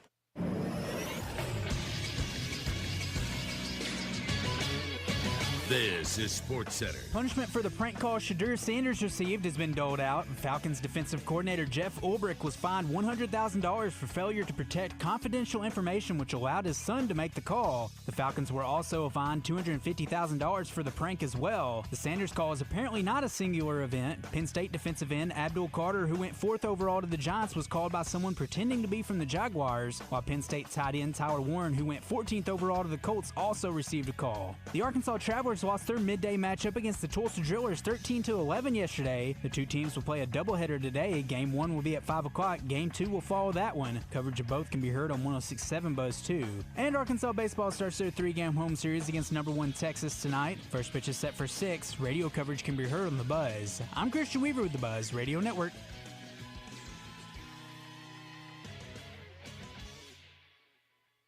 Luxury Pool and Spa in Conway and Russellville. Your pool and spa chemical headquarters. Great rebates going on now with Pool Life and Baquasil Pool Chemicals. They also carry Sharona Spa Chemicals and Frog Systems. You can always bring in a pool or spa water sample, and the chemically trained professionals at Luxury Pool and Spa will ensure your chemicals are at the correct levels. They also carry Pentair pool equipment, patio furniture by Fisco, PK Grills, and plenty of pool toys. Live the life of luxury with Luxury Pool and Spa. LuxuryPoolArkansas.com. If you have a passion for adventure and unmatched quality, then head to Honda of North Little Rock for the best lineup of quality motorcycles, ATVs, and side-by-sides. They have Honda's best models and will find the perfect ride just for you. That's Honda of North Little Rock, your family fun headquarters.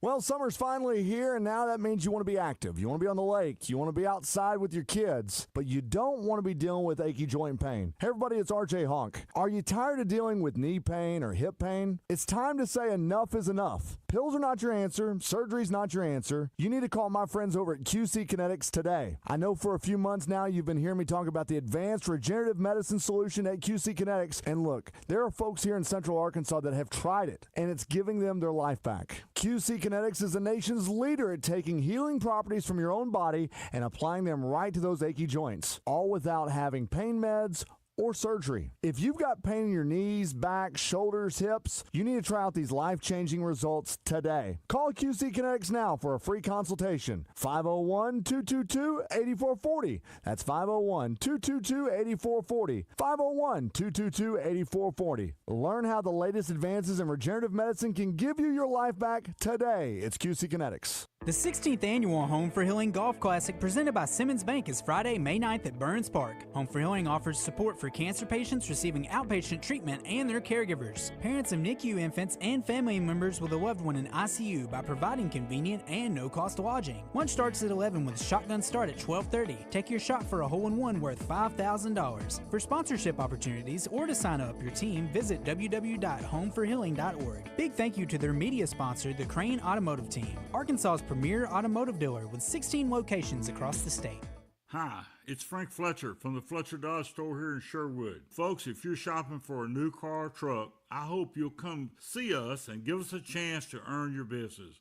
We have huge discounts, 0% financing available, and we'll give you $1,000 over Kelly Blue Book value for your trade-in. Folks, I guarantee you a hassle-free buying experience. And if you've had credit problems in the past, listen to this. We have an easy pre-approval process. Just go to FletcherCredit.com to get started. You can be pre-approved in minutes. It's really not hard. FletcherCredit.com. Folks, we're also still buying cars every day. If you got an old car or truck you want to turn into cash, bring it to Fletcher Dodge in Sherwood and ask for Chris or Andy. Shop Fletcher Dodge in Sherwood before you buy anywhere else. Shop in person or shop online at FletcherDeals.com. Thank you. Out of Bounds, live from the Gwatney Chevrolet studio.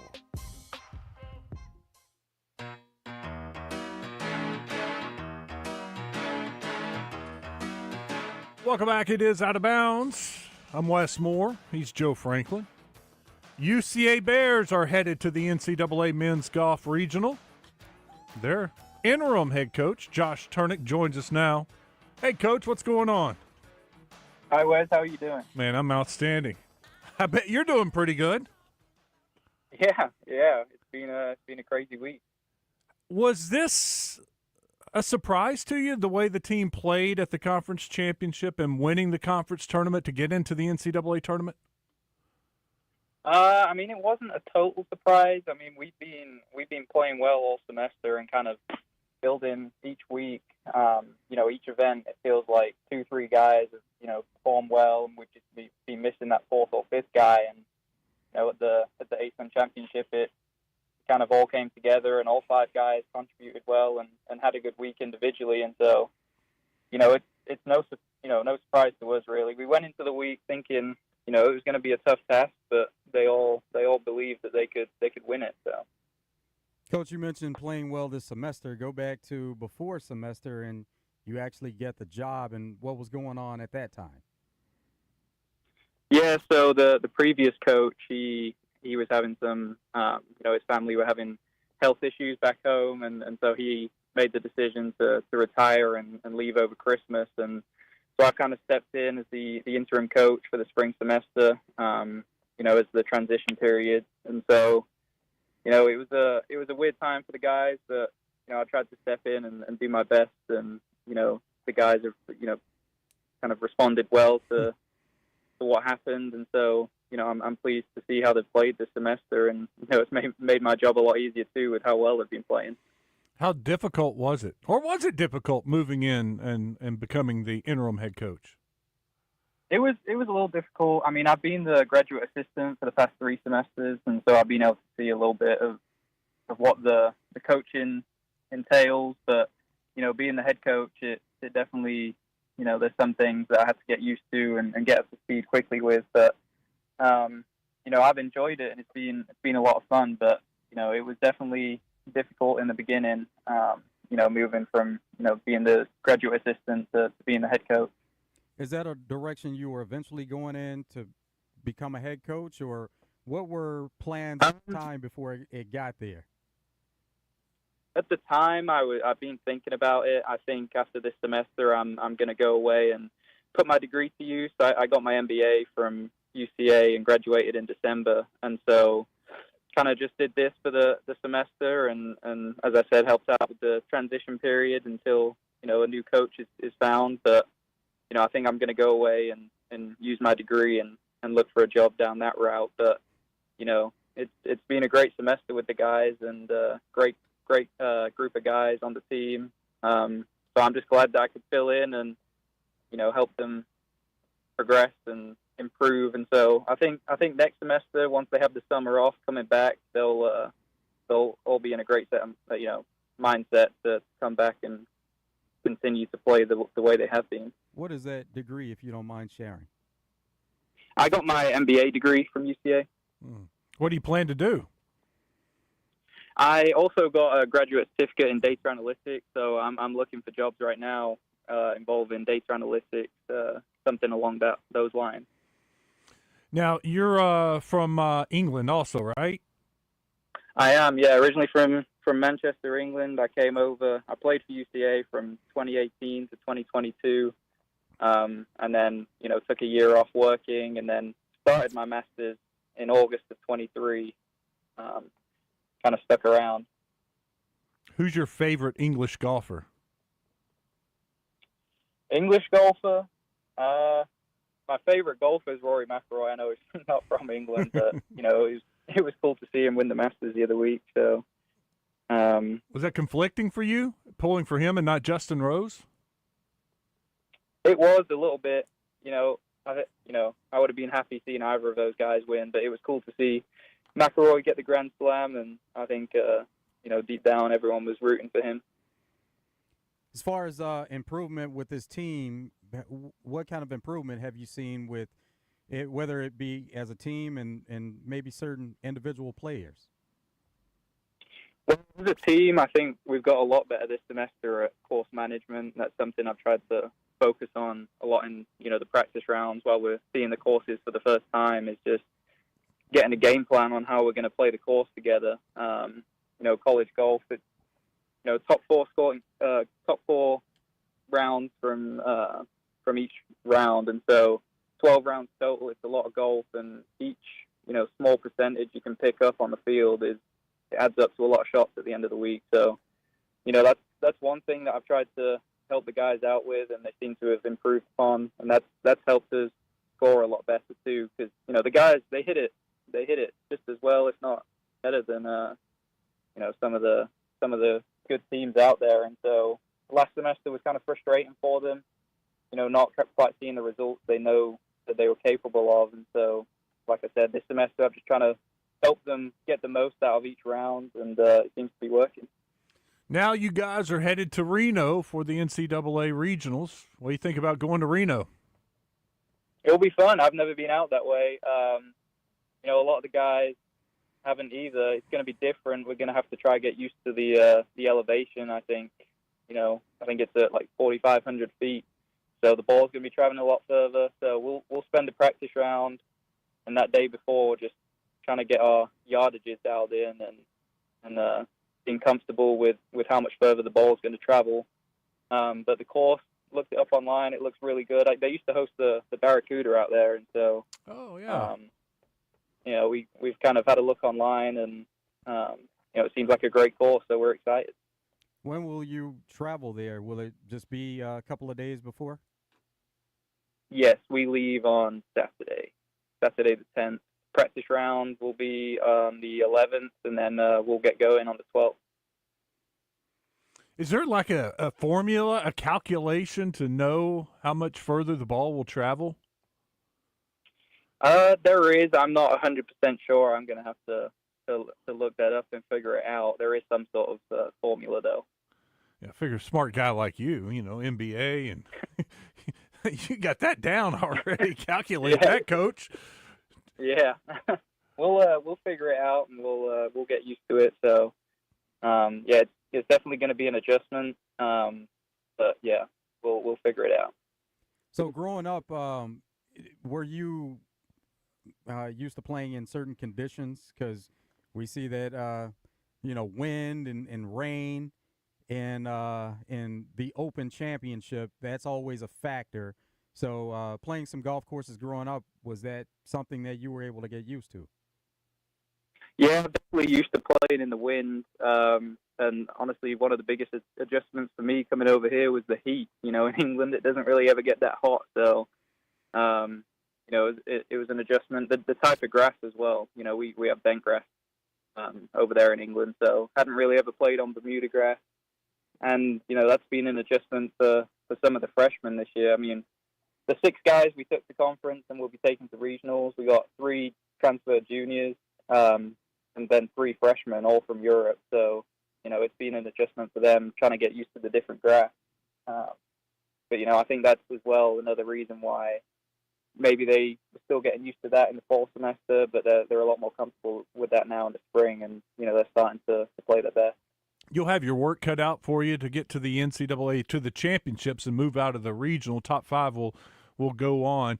Is that the goal? Is that the mindset for your team to surprise everybody again and move on? Yeah, definitely. We've talked about it, and we're not just going there just to play and have fun and come back. We'll definitely have fun, but the goal going there is to hopefully win it, but at least come top 5 and then move on to the national championship. But we're not complacent, and we'll do our best to come top 5 again. Now, Coach, you mentioned 6 players. Does that include alternates? Yes, it does. We can take a substitute.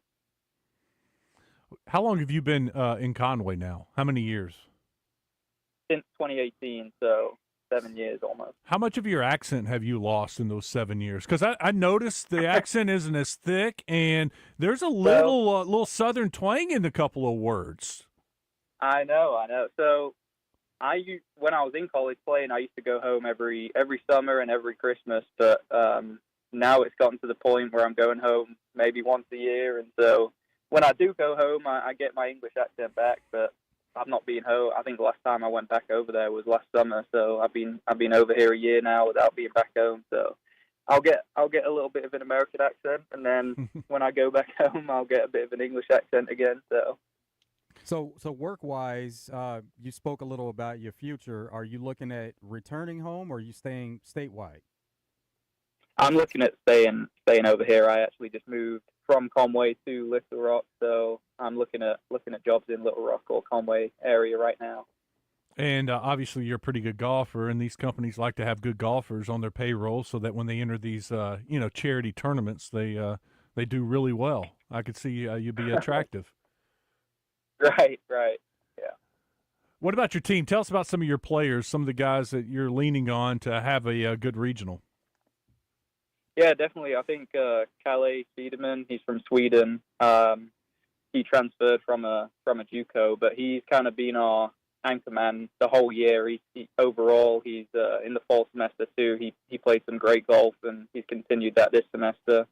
And then Noah Bleichner, he's really improved over Christmas. He didn't in the fall. He did play his best golf, but over Christmas he really turned it around, and he's him and Kalle have been our 2 best players this semester. Noah came second individually at the ASUN. And then beyond them 2, Vukasin from Serbia and Bogdan from France, 2 freshmen who really impressed me the whole year. Really, they've been in the starting lineup pretty much every event. Played some great golf, and again at the ASUN they both played really well.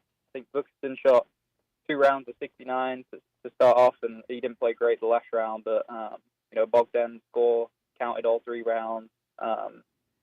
So as freshmen, they've done great, and then that 5th spot, we've been looking for the guys to kind of step up and fill that 5th spot, and in recent weeks and months, that guy's been Jack Wilson. He played great at conference. He was going into the last day with a chance to win it individually, and didn't quite have the finish he'd like on the last 3 holes, but he still came, I think, tied 6th in the ASUN. So definitely Kalle and Noah have been our 2 go-to guys, and I'm hoping they can lead the team at the regionals too. How do you go about choosing players that compete in each tournament? Because obviously you have more than 6 on the roster, and you mentioned the starting lineup there. So how do you go about narrowing that down to choose who's going to play in each event? Yeah, we've got a big roster. There's 12 guys total. But the way that we do it, we'll have qualifying. So we had one big qualifier at the start of the semester, and I try and keep the team the same as much as I can, just because they build relationships on the road and have fun with each other, and it's good to keep that same group of guys. So I've tried to do that as much as possible, and we've changed the lineup here and there slightly, but for the most part, it has been, like I said, Calais, Noah, Bogdan, and Buxton. And then that fifth spot has been, a couple different guys throughout the semester. But, Jack's really stepped up and proven himself. And so, he'll be going to regionals too. So players that aren't competing in these events, what are they doing to just keep that prep time going? Yeah, they're obviously back in Conway, and just, it was good for me to see how hard the guys were working back at home. They know that they're going to have to work hard to get in the starting lineup, and they have been doing that, which is good to see. And I think that's really pushed everyone along the whole year. And I think the team as a whole, even the guys that aren't traveling, those guys have improved a lot too. And so I think next year it's going to be competitive to get in that starting six lineup. So I think the guys are excited to come back next year. But yeah, the guys back at home are working hard every day, which is great to see. Coach, I was reading that the ASUN came down to the final hole, made a putt for par. How nerve-wracking was that last hole? I was pretty stressed out. We had a great first day. We shot 17 under as a team, and we had an 8-stroke lead. And then after day 2, that lead got cut down to 4 shots. And all throughout the last round, we were leading by 3, 4, 5, 6 shots. And then the final 3 holes at Kinderloo Forest, they're a tough finishing stretch, and so it was kind of between us and Stetson the whole day. And Stetson made a couple birdies, we made a couple bogeys, unfortunately, and so kind of knew it was going to always come down and be really tight at the end. I was hoping it wouldn't be, but it came down to we had a 1-stroke lead coming down to last with one group to play, and that was Noah, and the player from Stetson was the guy who actually won the tournament individually, and he was having a great day. And so, it was a tough par 4. I think Noah hit it in the green in 2, so about 35 feet. The Stetson guy had about a 12, 15 footer for birdie. Noah, hit his leg putt up there to a couple of feet. So the Stetson player actually had a 12, 15 foot putt to, take it to a playoff, and barely missed the putt. But Noah went up there and just tapped in his 1, 2 foot putt for us to win it. But I was stressed out. I was pretty calm the whole day, up until those final 3, 4 holes where it started to get really close. But it was nice to see that we got out in front after day 1, and the whole tournament we were able to stay out in front. Coach, I hope you have some more success. It's been a pleasure having you on. Thank you for your time. Best of luck in Reno. Thank you. Josh Turnick joining us on Out of Bounds, UCA men's golf interim golf coach. And how about that? Interesting. Sounds like he's made up his mind going into the business world. Enough with this coaching. I'll go out a champion, a conference champion. We'll take a break. We'll wrap up the second hour when we come back. Stick around. This is Out of Bounds.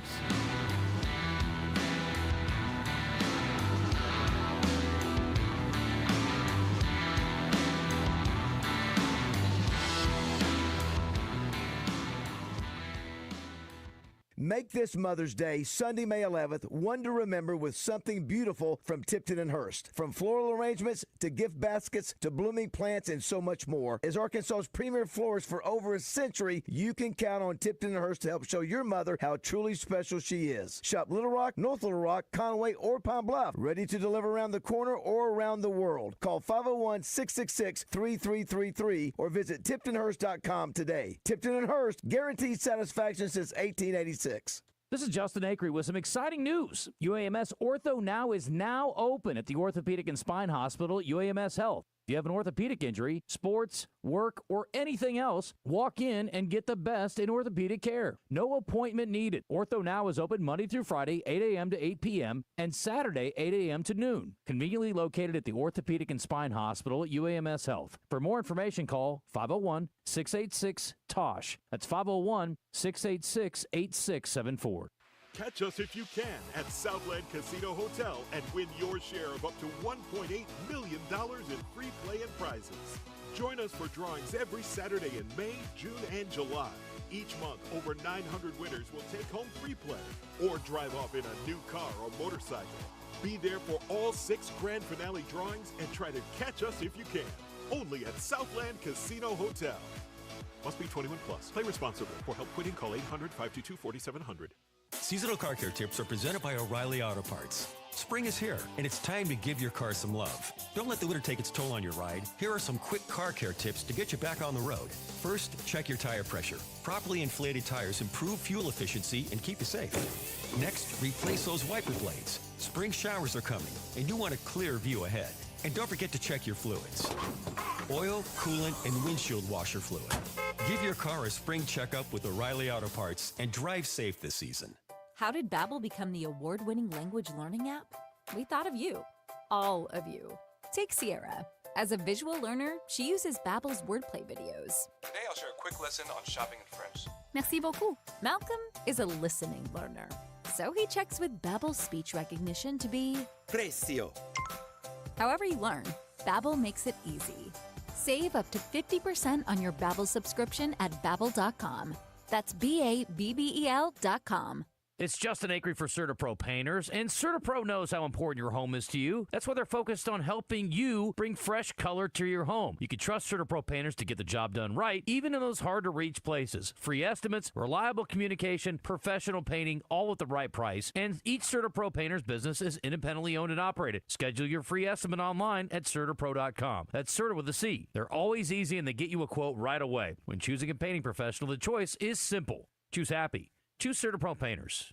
Pickup truck, sports car, motorcycle, minivan, townhouse, 2-story, farmhouse, fixer-upper. What you drive and where you live is different for everyone, so it's important to have insurance that fits your needs and is just right for you. At Shelter Insurance, we understand that, which is why our agents help you design a comprehensive auto, home, and life insurance plan. Insurance that fits just right.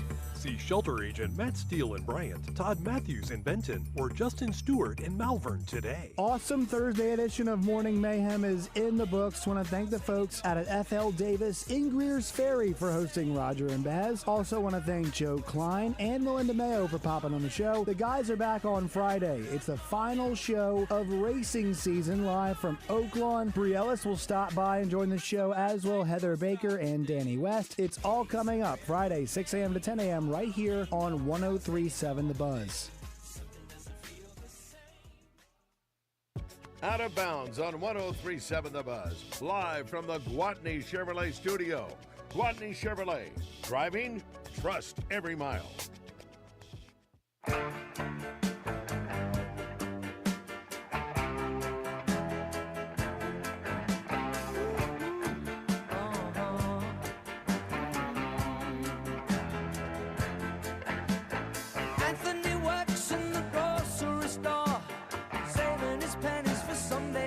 All right, let's wrap up the second hour. It was fun. Good stuff from Davenport. Thought Josh was awesome. It's a heck of an underdog story for UCA. Go to the D3 Auto Sales text line. If you want to jump in here, you can. We got time to take a call. 661-1037. 661-1037. That's also the D3 Auto Sales text line. If you're listening online, you can hit us up on the Whit Davis Lumber Plus live fan feedback. Would challenge somebody to write something good over there. Checked it earlier, and it was trash. All trash. Iredale is a junior, and he played at JUCO, so don't those years not count? Yeah. It's iffy. But here's the thing. Iredale's 3 years removed. He can enter the MLB draft. It's if you're not a very good player and you want to come back for another year, you can petition the NCAA. You could sue and try to get a year of eligibility, but that's kind of in like football. You're seeing it more than anything else. I guess in baseball, Tennessee had a guy, but he didn't get a year of eligibility. The point is, Iredale's good enough. He's going to get drafted, and he'll be gone. He wouldn't want to come back. If you go the JUCO route, too, you don't have to stay 3 years. No. That's what Bryce Harper did. Mm-hmm. No, that's why some of them do it. Don't get drafted where they thought out of high school, go to JUCO, have a good year, get drafted, gone. We were talking about the owners talking amongst each other to not draft Dion. It says Shador. Yes, Shador. Thank you. These are businessmen when it comes to making and saving money. They will get along. If you want to believe that, but I just don't believe there was collusion in not drafting him. I'll stick to my theory. If most of these teams obviously saw him as a backup quarterback, you don't want to deal with what comes along with a backup quarterback. You don't want a headache at backup quarterback. Here's what was puzzling about it, though. The guys who are draft experts, your Mel Kiper, Todd McShay, DJ, Daniel Jeremiah, they all said they've never seen this in all the years they've been covering the draft of having a player ranked at a certain point in their top 100 to get past day 2. They've never seen it ever, and Mel Kiper's been doing it about 45 years now. And so the lowest that I saw someone have him, can't remember exactly who it was number 38 overall when they're looking at their top. Is that Chris 100 Sims? No, it wasn't Chris Sims. I heard him this morning. He was like, all along, I thought he was a second-round pick. Yes, I'm surprised he went to the 5th round, but I never thought he was a first-round pick. But when 38 is the lowest, there were some of these draft experts that definitely had him top 10, top 5. Daniel Jeremiah had him at 20, and so they always update on NFL Network, best players available. Yeah. And as you're going round, he was the highest by far. For 3 days. He was number 20. Yeah. And everyone, there was a large number of players in his top 100. They were all off the board. So it was glaring that Shador sitting at number 20. When he evaluated all these players, he had him number 20 overall. Of all these players that were draft eligible, he's still sitting there on the board. They said they've never seen anything like it before. I thought it was eye-opening when other quarterbacks were taken instead of him. Later on, you're like, wow. Yeah. Jalen Milroe, Tyler Shuck. So it wasn't necessarily that these teams viewed him as a backup quarterback, but after you get past a certain point, now you're looking at him as a backup quarterback. If he's drafted 2nd or 3rd round or higher, that doesn't say that they're viewing him as a backup quarterback, but when he gets so far down the line in the draft, now you are viewing him that way. And then well, think about the majority of the teams were looking at him as a backup quarterback. I mean, once he starts falling, if you're going to take him like the Cowboys or somebody, the whole point. He's a backup. Once it got to a certain point, not going into the draft, they were viewing him as a backup quarterback. But I mean, 20 of the 32 teams, if they would have taken him, he's a backup because they have a starter. Let me give you this, Wes. This is according to Pittsburgh media. Mike Tomlin wanted to draft Shador. Remember when we were talking about the draft going into it, you said that the owner, you saw a note where it said owner had to sign off on it. Yeah. And you're like, what does that mean? According to Pittsburgh media, Mike Tomlin wanted to draft him, but there was a split in the organization. And whether that was at 21 or 83, Mike Tomlin realizes that he's made some bad quarterback decisions here lately, and he couldn't take a chance if it didn't work out because he was the lone one that was saying, let's take him, or it would have been his decision to make. If it doesn't work out, it could put him on the hot seat. Mm-hmm. What was their pick after 83? Their pick after 83? Could they have taken him in the 4th round? Yeah, they could have. Yeah. But at that point, you change your draft board. Hour number 3 next.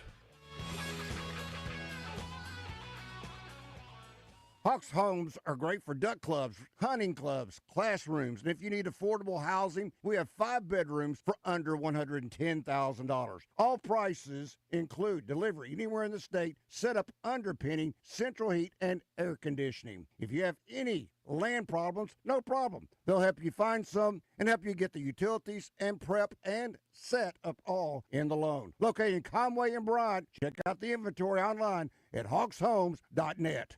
Greatness doesn't happen overnight. It takes time, focus, and dedication.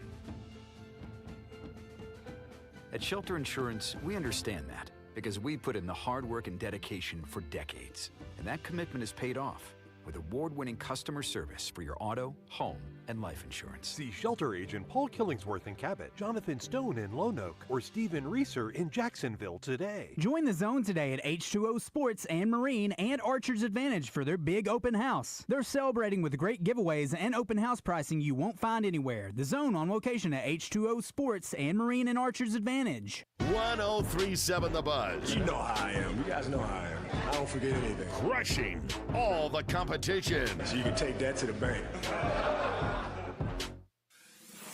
Buzz News with KARK's Claire Kreitz.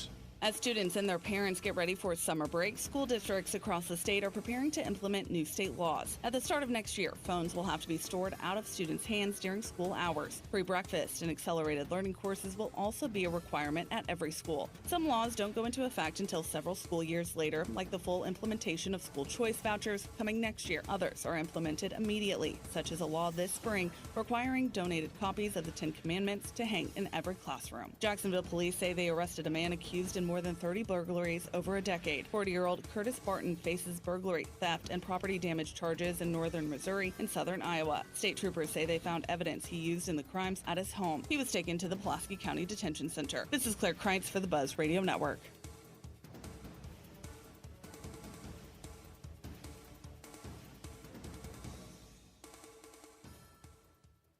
Join us for the 21st annual Double B's Buzzbarbecue, May 10th. Cook teams from all over will compete for the coveted Jim's Razorback Pizza Grand Champion Trophy. Get your tickets at buzzbq.com. Weather from the Fletcher Weather Center with KARK's Juliana Cullen. We'll have a mix of sun and clouds throughout the rest of the day with temperatures warming up into the mid-80s. Low end chance for a pop-up shower storm, but most of today will be dry. However, better rain chance on the way for your Friday and maybe a couple thunderstorms as well, so you'll need that umbrella off and on. This is meteorologist Juliana Cullen with the Arkansas Storm Team for the Buzz Radio Network. Fletcher Dodge wants to buy your car. We'll buy any make or model, and we'll pay you more than anyone else. Please, turn your old car into cash at Fletcher Dodge in Sherwood. Pickup Truck Accessory Warehouse presents Match Game on Morning Mayhem. Listen for your chance to play their version of the classic TV game show. Brought to you by Pickup Truck Accessory Warehouse, Arkansas's truck accessory headquarters for over 30 years. Call 501-568-0040 today or click online at arkansastruck.com. Allison Krauss and Union Station, featuring Jerry Douglas. Arcadia 2025 Tour.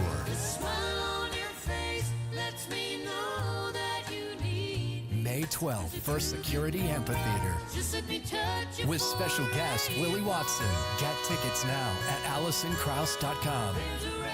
Don't miss Allison Krauss and Union Station featuring Jerry Douglas live. Consider yourself a bourbon connoisseur. At Twin Peaks, we're proud to offer an exclusive and extensive collection of some incredibly rare bourbons, whiskeys, and tequilas. Plus, check out our barrel selects that are hand-picked by our team and bottled just for you. Experience Bourbon and Brews every Friday from 5 to 7 p.m. for a lingerie costume party paired with exceptional bourbons, tastings, and giveaways. Cheers! Texting enrolls you into recurring automated text messages. Consent not required to purchase. Message and data rates may apply. Hey, Dan, how you doing? Haven't seen you around the gym for a while. Yeah, I've really fallen off. Since I turned 40, I just don't get the results I used to get. Could be lower testosterone. Lower T? Yeah, I went through it a while back. Once you hit 40, your body has less free testosterone. I got Nugenix Total T, and it's made a huge difference for me. I've seen that ad on TV. Is it for real? Oh, yeah. The key ingredient is something called Tesnor, which helps boost free and total testosterone levels to help you trim up and stay lean. And it's made a difference for you? Man, I feel like I'm in my 20s again, at work, in the gym, and in the bedroom. Are they still giving out complimentary bottles for people to try it for themselves? Yeah, you just need to send them a text. Text Sizzle to 42424 right now for your complimentary bottle of Nugenix Total T, the #1 selling testosterone booster at GNC. Plus, text now and we'll include a bottle of Nugenix Thermo, our most powerful fat incinerator ever, to help you get back into shape fast. Absolutely free. Text SIZZLE to 42424. That's Sizzle to 42424. At the Bet Saracen Sportsbook app, we realize lots of you have thought about opening an account, but you just haven't made that move yet. Well, now's the time with our new player offer. It's easy. You just sign up, use the code WELCOME, deposit at least $25, place a $25 bet, and that's it. Once that bet settles, you'll have $125 in free bets ready to go. Bet Saracen, the most popular sportsbook app in the state. Download it today on all your devices. Gambling problem? Call 1-800-GAMBLER. At Ortho Arkansas, sports medicine isn't just for athletes. It's for anyone who wants to stay active and pain-free. Shoulder pain from your glory days, knee pain from chasing grandkids, they treat it all. And if you need care fast, skip the ER, visit their orthopedic urgent care. No appointment needed, just expert care for breaks, sprains, and everyday pains. Get back to doing what you love with Ortho Arkansas by your side. Learn more at orthoarkansas.com. Still getting around to that fix on your car? You got this. On eBay, you'll find millions of parts guaranteed to fit. Doesn't matter if it's a major engine repair or your first time swapping your windshield wipers. eBay has that part you need, ready to click perfectly into place for changes big and small. Loud or quiet, find all the parts you need at prices you'll love. Guaranteed to fit every time. But you already know that. eBay. Things, people, love. Eligible items only. Exclusions apply. The sports calendar is heating up, and with ESPN Bet Sportsbook, you can go from checking news and stats to placing bets in just a couple of taps. Stream games, bet live, and get exclusive offers when you link your ESPN account. Right now, you can get $100 in bonus bets when you make your first $10 wager. Download the ESPN Bet app and sign up with promo code JOEQ to get started today. That's JOEQ, Joe Q. Must be 21 plus. Gambling problem? Call 1-800-GAMBLER. Terms and conditions apply. See app for details. Offer not available in New York. Live from the Gwatney Chevrolet Studios, this is Out of Bounds with Joe Franklin and Wes Moore on 103.7 The Buzz.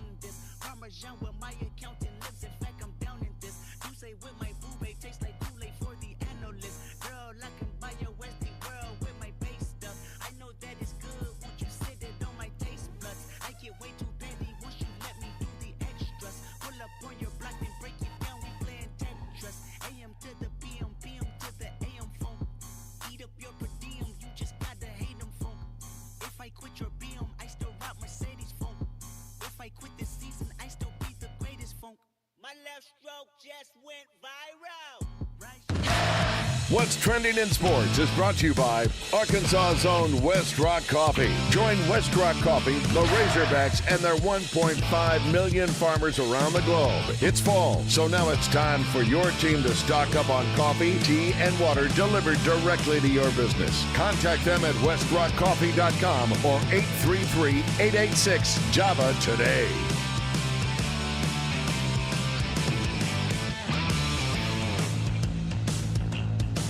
We'll start out with a couple NBA games last night. First one, Rockets take care of business against the Warriors. Here comes Jalen Green, the drive and kick.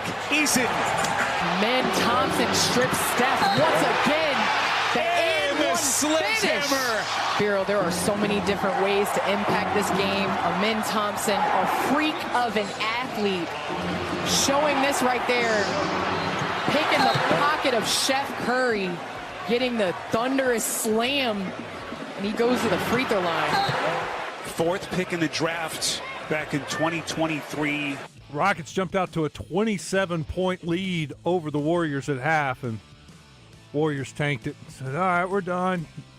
Steph, come over here. Sit on the bench. Jimmy, we don't need you in this game. Save it up for game 6. Good thing is they let Moses Moody play, and he played a lot and played really well. Moses Moody finished with a playoff high, career playoff high, 25 points, 9 of 18 from the field. Also had 9 rebounds, 2 assists. So great opportunity for Moses. The Warriors were down so much that it only made sense to take that approach. But the players they put on the floor, they started a bit of a comeback. They did. And you saw where Steph was over with his ankle braces off, his shoes off, but then he started to put his stuff back on because they got it to within 14 with about 6 minutes left. And if they would have gotten it down under 10, you probably would have seen Steph, Jimmy Butler go back in the game. But Rockets were able to extend the lead there, and then at that point it makes the most sense to just get ready for Game 6. Game 6, Friday night. Golden State, 4.5-point favorite over the Rockets. It's a big game. We were talking about earlier. You don't want to mess around and just say, we'll win Game 6. You don't. Then you got to go back to Houston for Game 7. Which they're capable of winning a game either place. But, no, the more you extend these series, when it gets to a Game 7, anything can happen then. Hear from Antonio Daniels. Draymond Green should have got another technical? What? What are you talking about? We got to stop enabling this and making it okay. We got to. That's not a flagrant foul. That's a technical foul. When somebody's on the ground and you kick them in the back of the head, that is not a flagrant. Here's the thing. What we do is we make guys feel like they're invincible. Like it doesn't make a difference what I do. They're not going to throw me out anyway. But then when it's thrown out, then everybody said, oh, you know what, you got to let, it comes a point where guys have to adhere to the rules. And if you don't adhere to the rules, then you're thrown out of the game for 2 technical fouls. There's no way, Rob, that should have been a flagrant foul. Was that last night or the game before? Because I heard discussion that he should have been kicked out. The game before last night should have had a second technical foul. I didn't know if it happened again last night. Yeah, he may have been commenting about the previous one, but his whole point was when you get a second tech, you get ejected from the game. Mm-hmm. Draymond being Draymond. All right, the other game last night, Lakers, T-Wolves. T-Wolves go to L.A., get it done. They're moving on. DiVincenzo sets, aims, fires, no. Oh! Gobert parachutes in, uncovered, untouched, and jackhammers it in. It's Randall. Reeves will defend. Randall inside, off balance, got it! Big shot by Julius Randle. Edwards, 5 of 19. Cuts, drives, feed, Conley, 3. Good! Big hit. Rebound, Naz Reid. And that's it. Clock will tick. Minnesota is going to win this series and knock out the Lakers, the 3 seed, 4-1. Minnesota closing things out on a 16-8 run. And the Timberwolves getting their 21st win in their last 26 games.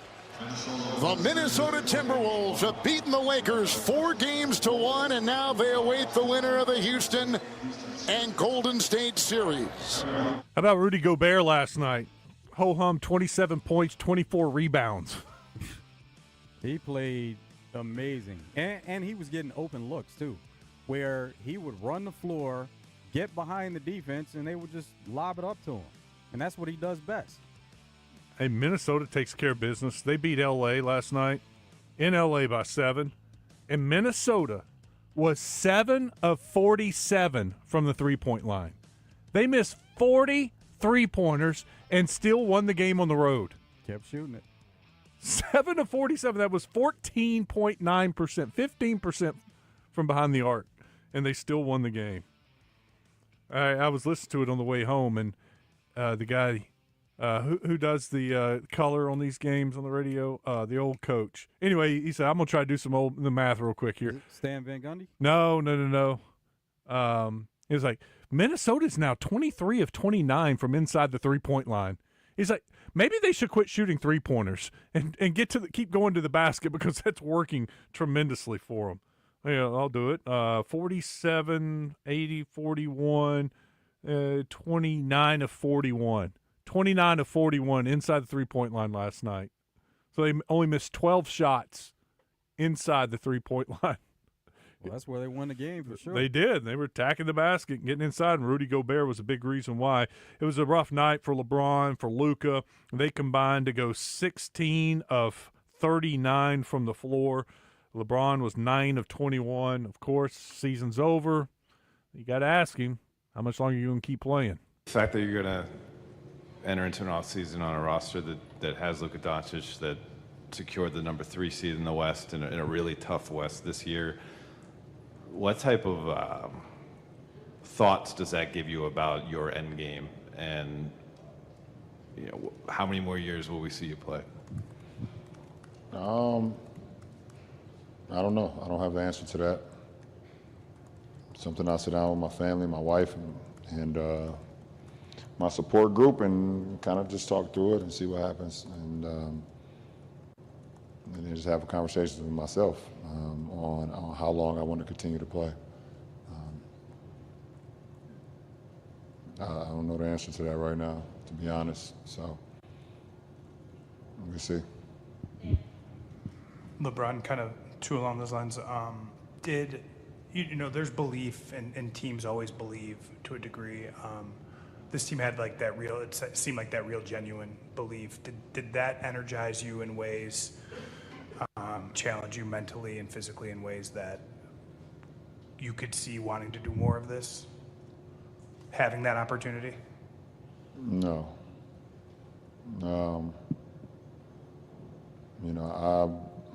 I walk into the practice facility and walk into this arena with high energy all the time, and I just try to spill that to my teammates. I try to spill the belief into my teammates, play as hard as I can, do whatever I can out on the floor while I have the opportunity to do it, but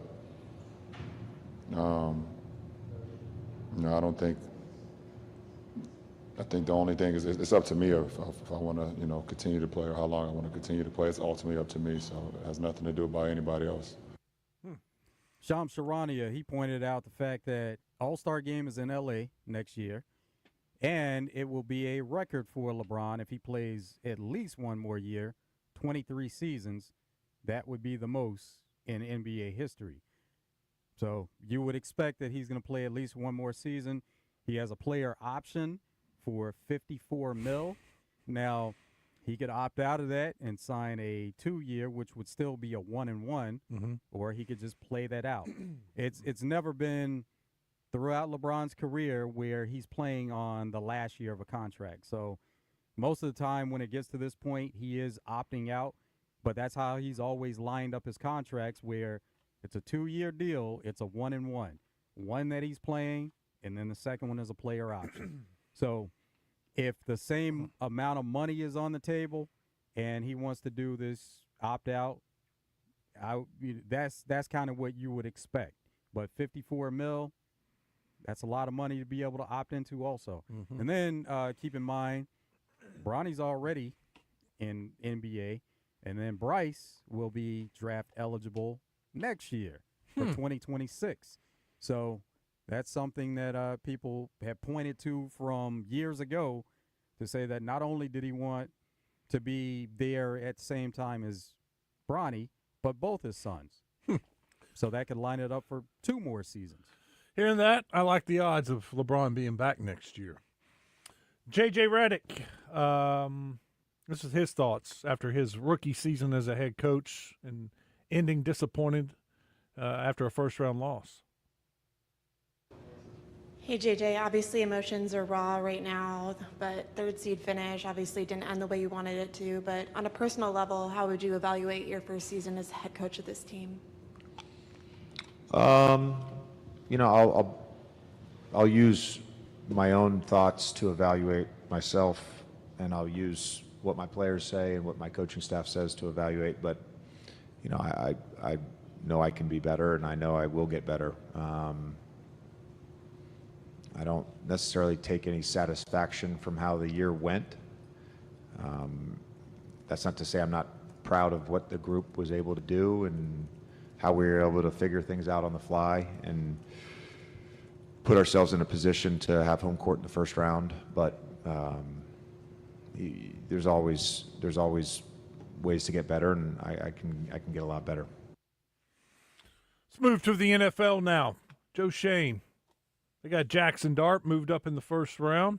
What are they going to do with him? Dave's came out and said it on, I believe it was on Friday. You know, Russ is the starter, and you know we've been through this.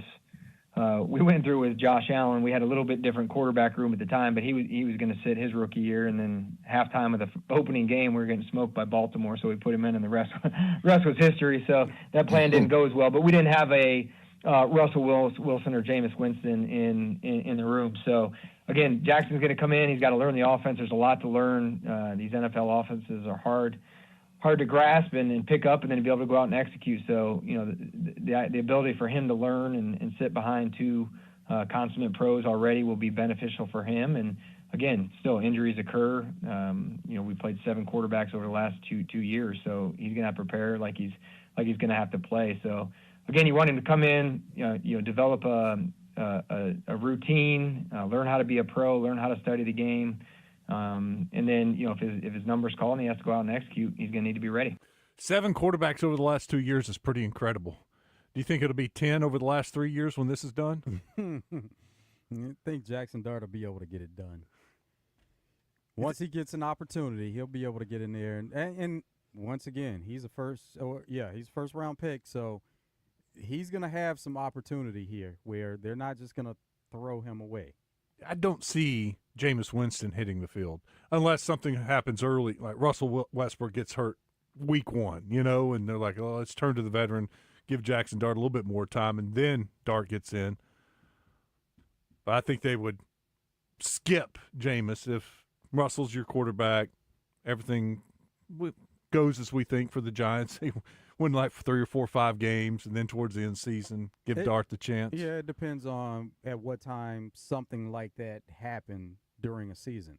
If it's early, then you have 2 vets for a reason. Mm-hmm. But right away, they may want to, and it just depends on their approach. They may want to take more time to let Jackson Dart sit back and learn from vets, or they may say, let's go ahead and put him in there, get him some experience.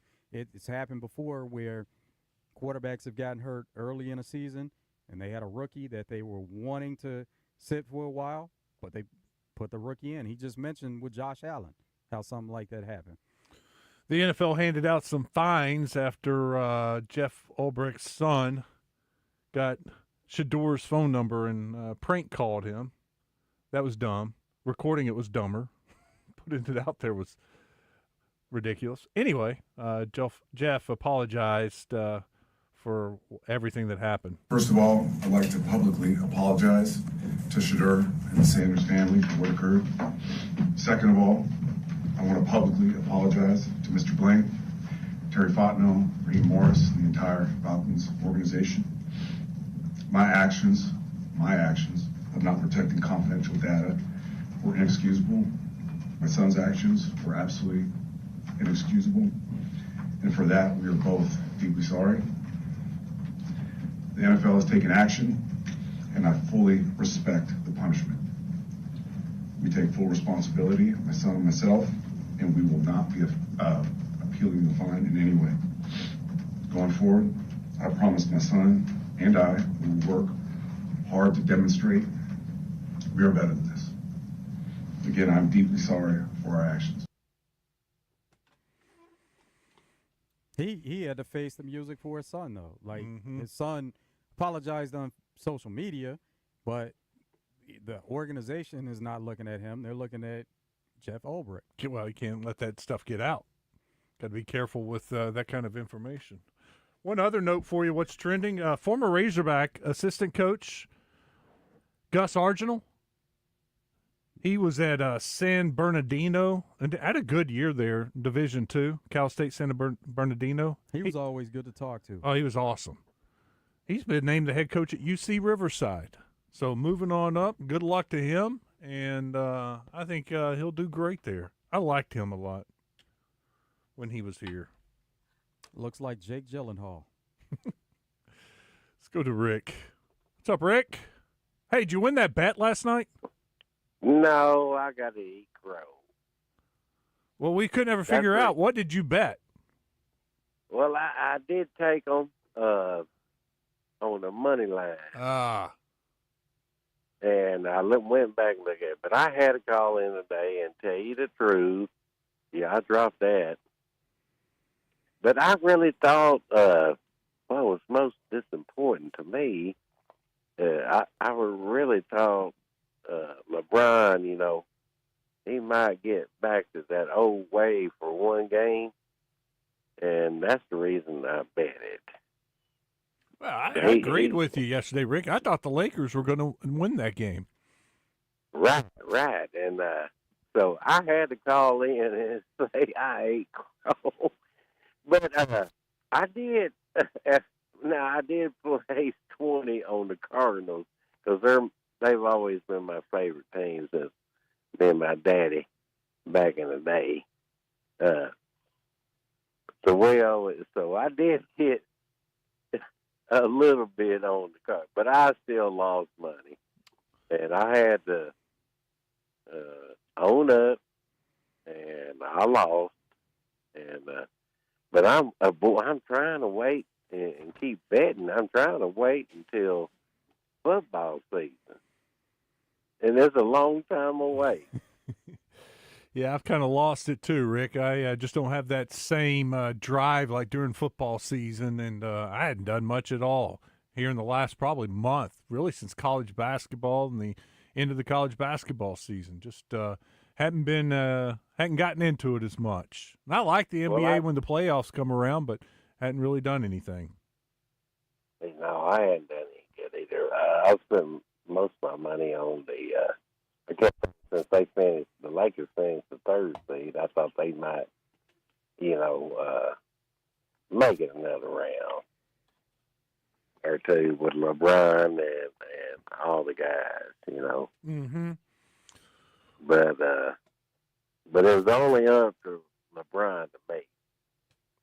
And you think he's at the end of his career? Well, yeah, he's at the end of his career, but it's close. Yeah, we don't know if there's another year or two left, but it's almost over. Okay, what you think about the Hogs tonight? I like them. They're going to win. They're going to win tonight. They're going to win the series. It's time to turn things around. It's a big home series. Yeah. I'm hoping for that, too, because, Van Horn, man, I bet, before the season started, I bet 100 they'd go to the World Series. There you go. You still got a good chance. But, boy, these last couple of weeks, I ain't down on nobody. But, man, because I know the SEC is so tough, and everybody's good. Everybody's good. Even the last place team. No, Missouri's not good. No, I'm not going to. Missouri's god-awful. Let's go. No, okay. We're on the 0-30 watch for Missouri. There's 9 games left for them to try to win one game. Yes, sir. Yes, I forgot about Missouri. Yeah, Missouri's terrible. But, them top 8 or 12 teams now, anybody can beat anybody. Yep. Rick, we got to run. Yeah. Good luck with your bets. Okay, I just had to be honest. Well, I appreciate the honesty. Take care. When we come back, we'll open it up, take more phone calls. 661-1037. Got to hit the D3 Auto Sales text line. Got a lot of things to get on or get a address over there. Stick around. It's Out of Bounds.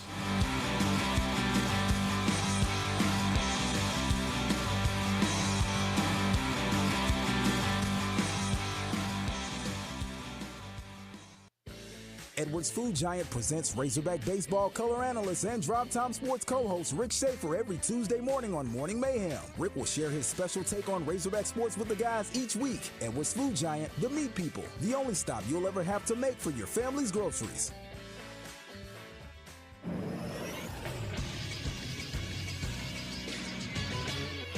This is SportsCenter. Punishment for the prank call Shadur Sanders received has been doled out. Falcons defensive coordinator Jeff Ulbrich was fined $100,000 for failure to protect confidential information which allowed his son to make the call. The Falcons were also fined $250,000 for the prank as well. The Sanders call is apparently not a singular event. Penn State defensive end Abdul Carter, who went 4th overall to the Giants, was called by someone pretending to be from the Jaguars, while Penn State tight end Tyler Warren, who went 14th overall to the Colts, also received a call. The Arkansas Travelers will lost their midday matchup against the Tulsa Drillers 13-11 yesterday. The two teams will play a doubleheader today. Game 1 will be at 5 o'clock. Game 2 will follow that one. Coverage of both can be heard on 106.7 Buzz 2. And Arkansas baseball starts their 3-game home series against number 1 Texas tonight. First pitch is set for 6. Radio coverage can be heard on the Buzz. I'm Christian Weaver with the Buzz Radio Network.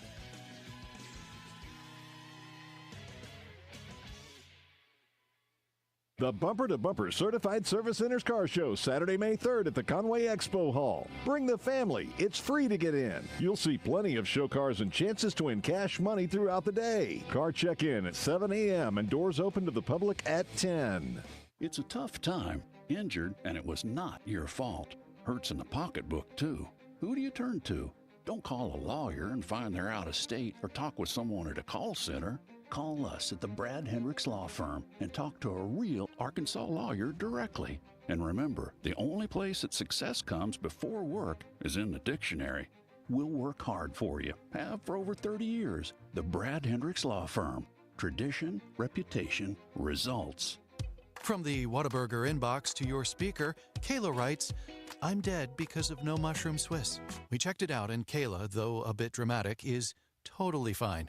And that's great because the mushroom Swiss burger is totally back, just like Kayla loves, with grilled mushrooms, melty cheese, and creamy au jus sauce. Kayla, don't mess with us like that. The skull emoji is not for playing around. The mushroom Swiss burger is back for a limited time. What a burger! Whatever you're doing this weekend, if it doesn't involve fast horses, daily doubles, high fives, and corned beef sandwiches, you may be doing it wrong. Every weekend through May 3rd, Oaklawn has live thoroughbred racing. Whether your Oaklawn is cheering from the home stretch, dining in the Bugler restaurant, or raising a glass at the First Turn bar, your race day is whatever you want it to be. Make reservations today at oaklawn.com. This is my Oaklawn. Gambling problem? Call 1-800-GAMBLER. Save $600 on Hustler Turf Raptor Series mowers at Cabot Outdoors through May 31st. Hustler residential zero-turn mowers feature thick one-piece frame, welded steel decks for durability, and are powered by Kawasaki V-twin performance engines. Buy what the pros buy, where the pros buy. At your knowledgeable authorized Hustler dealer. Check out the Hustler Spring Sales event at Cabot Outdoors, 901 South Pine Street today. Offer valid through May 31st, 2025. Restrictions apply. See dealer for complete details. This is Justin Acree with some exciting news. UAMS Ortho Now is now open at the Orthopedic and Spine Hospital at UAMS Health. If you have an orthopedic injury, sports, work, or anything else, walk in and get the best in orthopedic care. No appointment needed. Ortho Now is open Monday through Friday, 8 a.m. to 8 p.m., and Saturday, 8 a.m. to noon. Conveniently located at the Orthopedic and Spine Hospital at UAMS Health. For more information, call 501-686-TOSH. That's 501-686-8674. Yep, that's the sounds of all my friends and another great deck party of mine. And what do you not hear? That's right, no mosquitoes. That's because Sanders Ground Essential provides me with a monthly mosquito barrier spray. Call them at 315-9395 or on the web at sandersground.com. Out of Bounds, live from the Gwatney Chevrolet studio.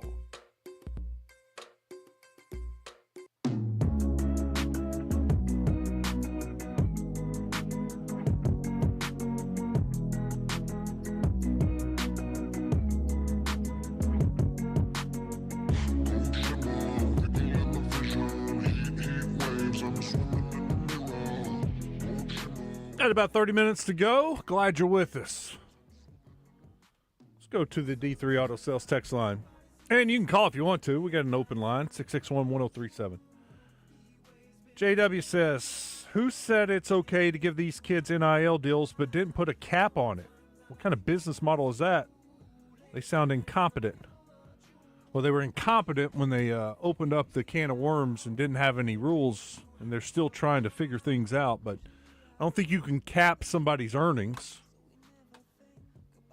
No, and you shouldn't. It should never happen like that. I mean, those are endorsements. Those are off the field.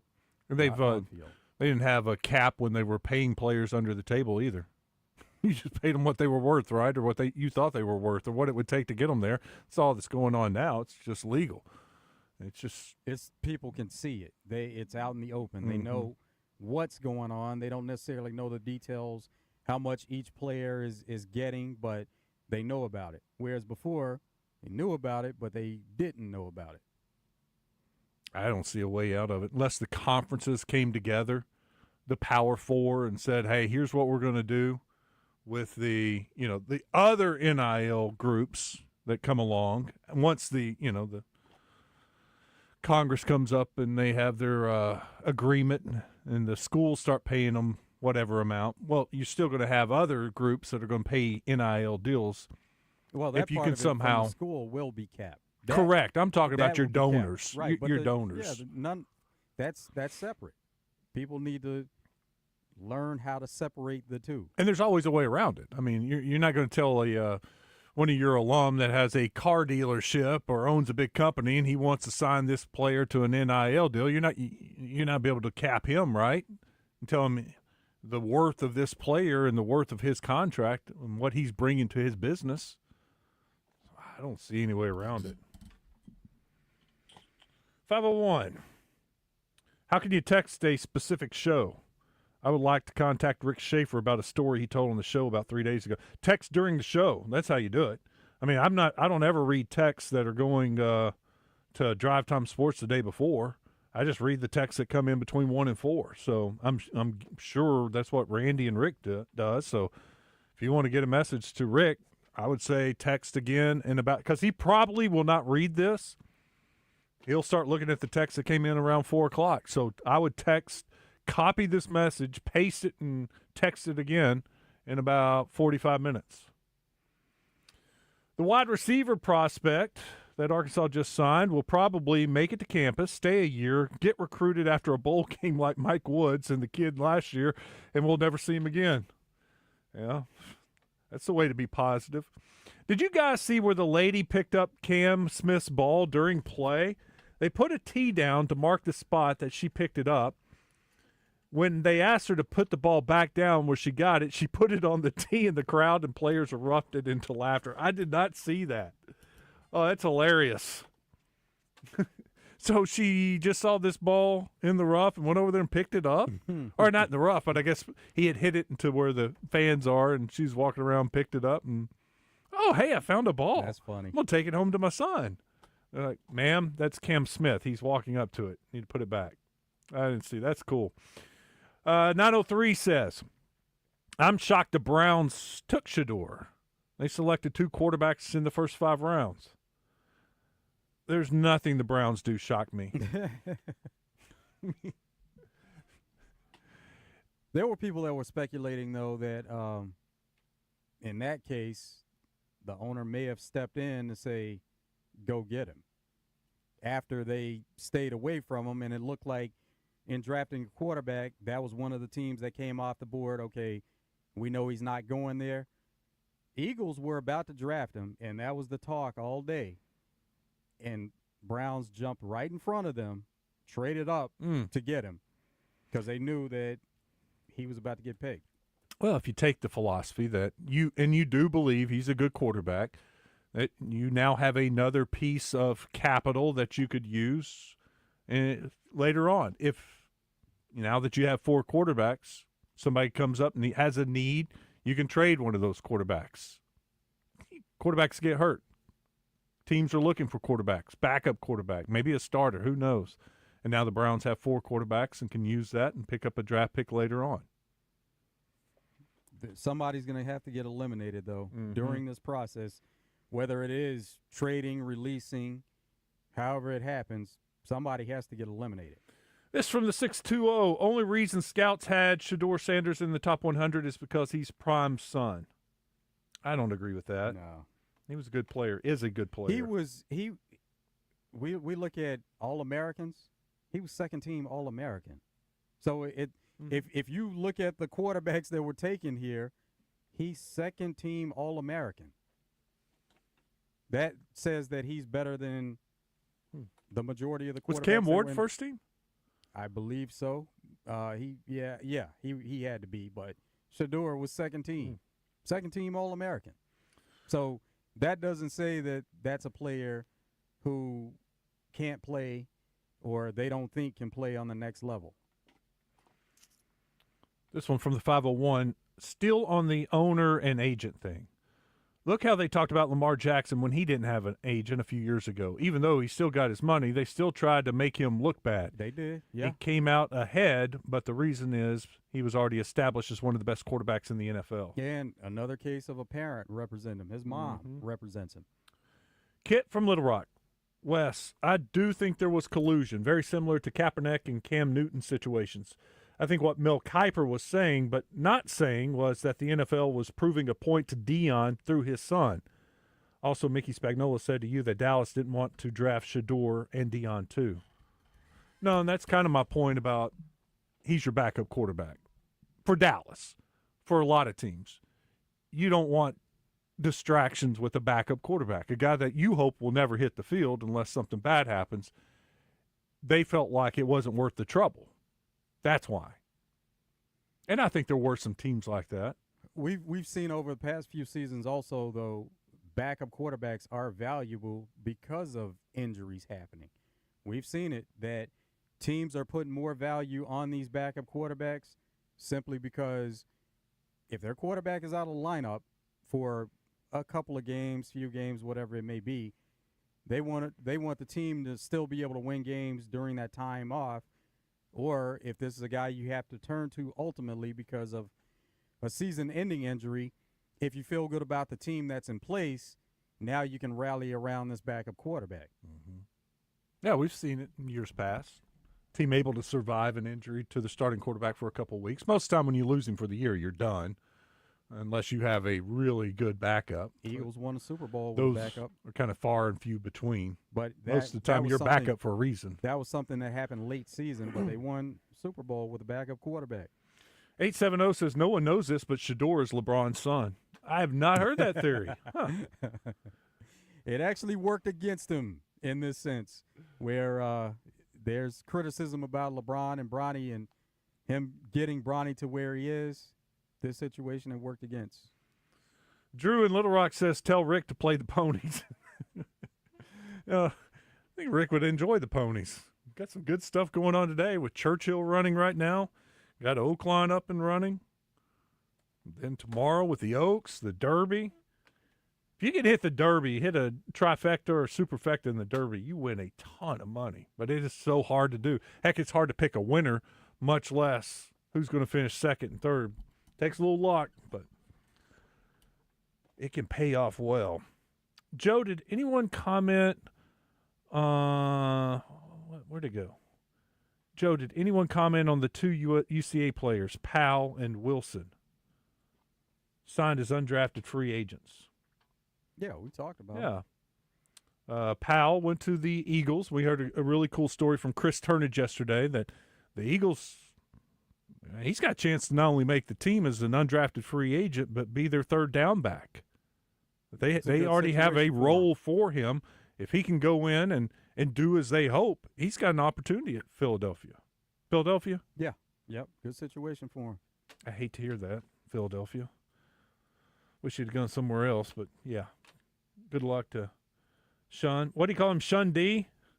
Is that what his nickname they called him? And Tamarian Wilson out of Bryant went to Buffalo as an undrafted free agent. Enjoyed watching those guys play. And Darius Hale, God, I can't remember. He signed with somebody, the running back. He's going to rookie camp with the team. 501 says, money line against the St. Louis Cardinals on the road is guaranteed money. They are 4-12. Ugh. Yeah, I was noticing, too, my Rangers aren't very good on the road either.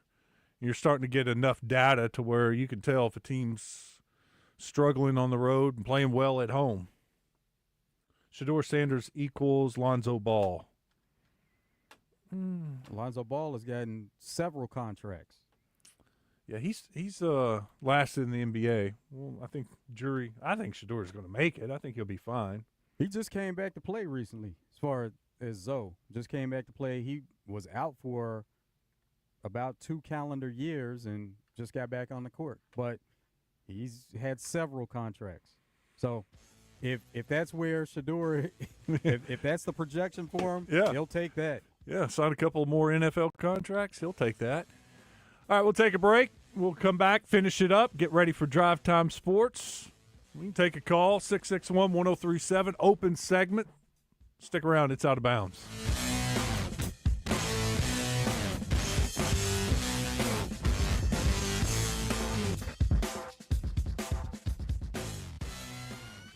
It's time to get that new golf cart you have been wanting to ride around the course and neighborhood.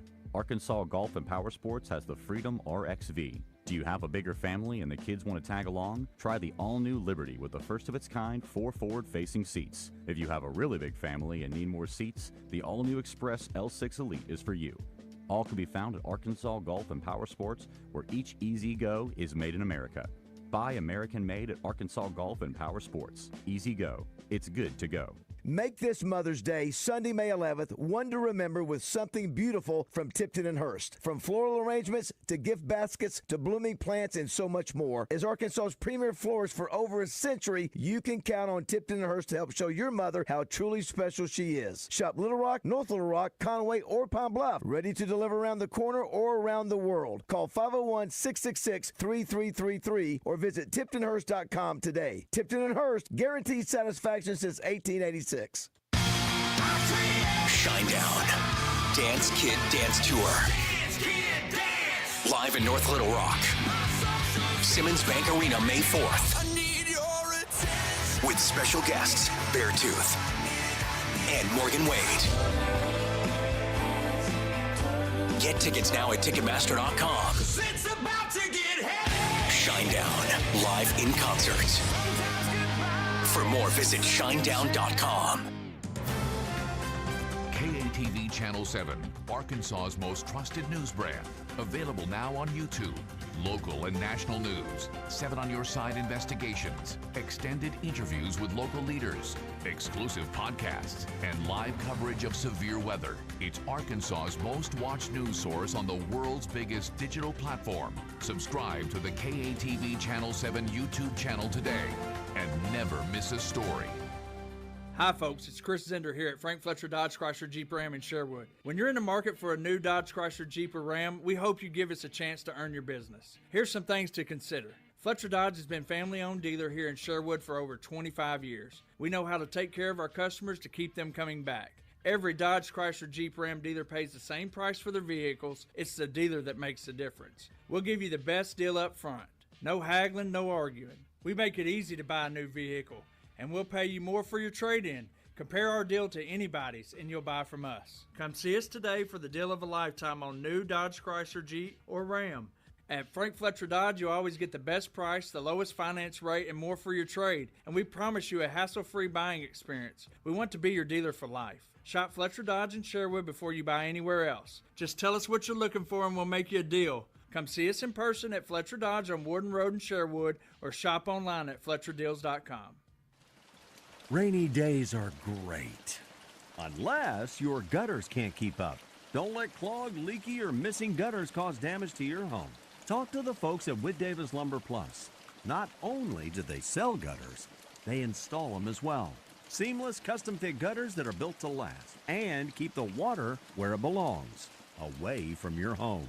Call Whit Davis today for a free estimate and let the Plus be the service you can count on. This Thursday, May 1st through Sunday, May 3rd, it's the big open house at H2O Sports and Marine and Archer's Advantage. Check out our great selection of luxury Avalon pontoons, low pontoons, and fishing boats, as well as duck boat packages from Reaper Boats and Edge Duck Boats. Great selections of archery equipment with sales tax paid and all you need for your next outdoor adventure. Factory reps on site, raffles, Matthews Lift Bow giveaway, Turtle Box giveaway, and open house pricing you won't find anywhere else. Come see us at 4100 Rixey Road off the Keel exit in North Little Rock. Out of Bounds on 103.7 The Buzz. Live from the Gwatney Chevrolet studio. Gwatney Chevrolet. Driving, trust every mile.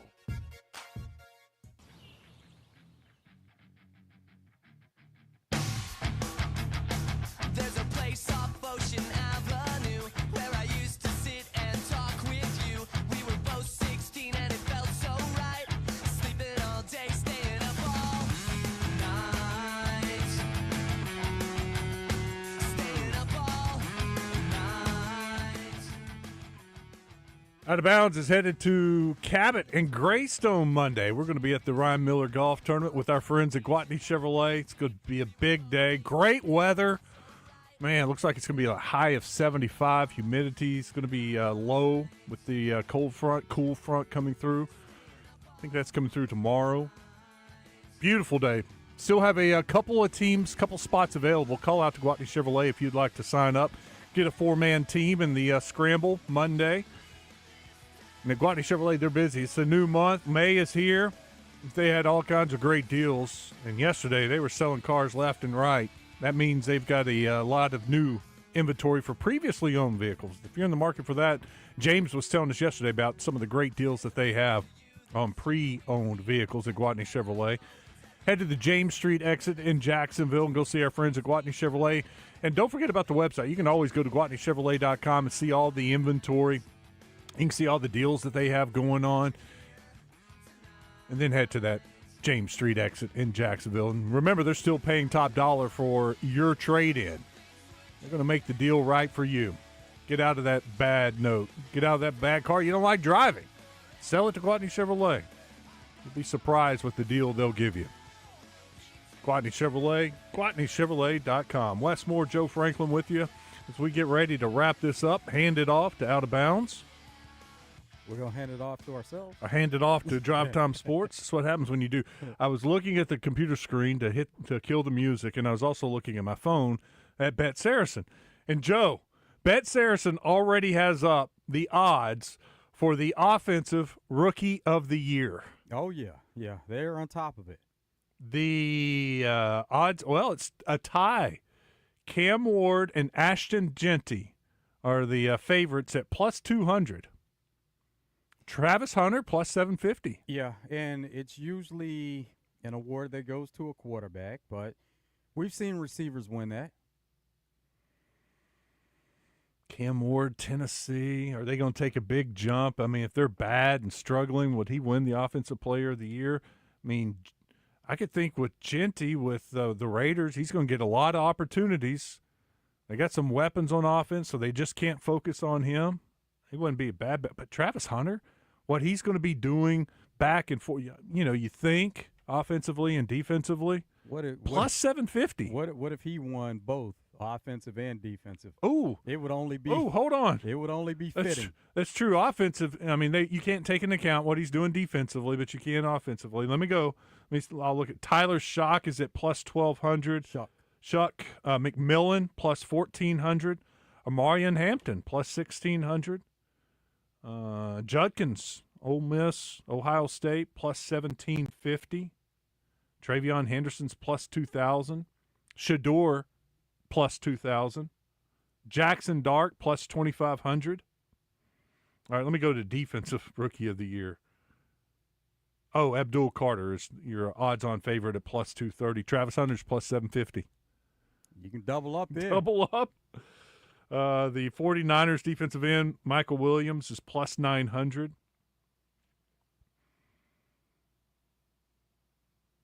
Malachi Starks, plus 1,600. Walter Nolan, big defensive tackle, plus 1,750. Oh, that's pretty cool. I didn't realize they already had these up, but I went to the futures and scrolled down a little bit, go to football category, then click on futures, and then just scroll down a little bit, and you'll come across the Offensive Rookie of the Year, the Defensive Rookie of the Year. Okay, here you go, Joe. Cam Ward, regular season, total passing yards.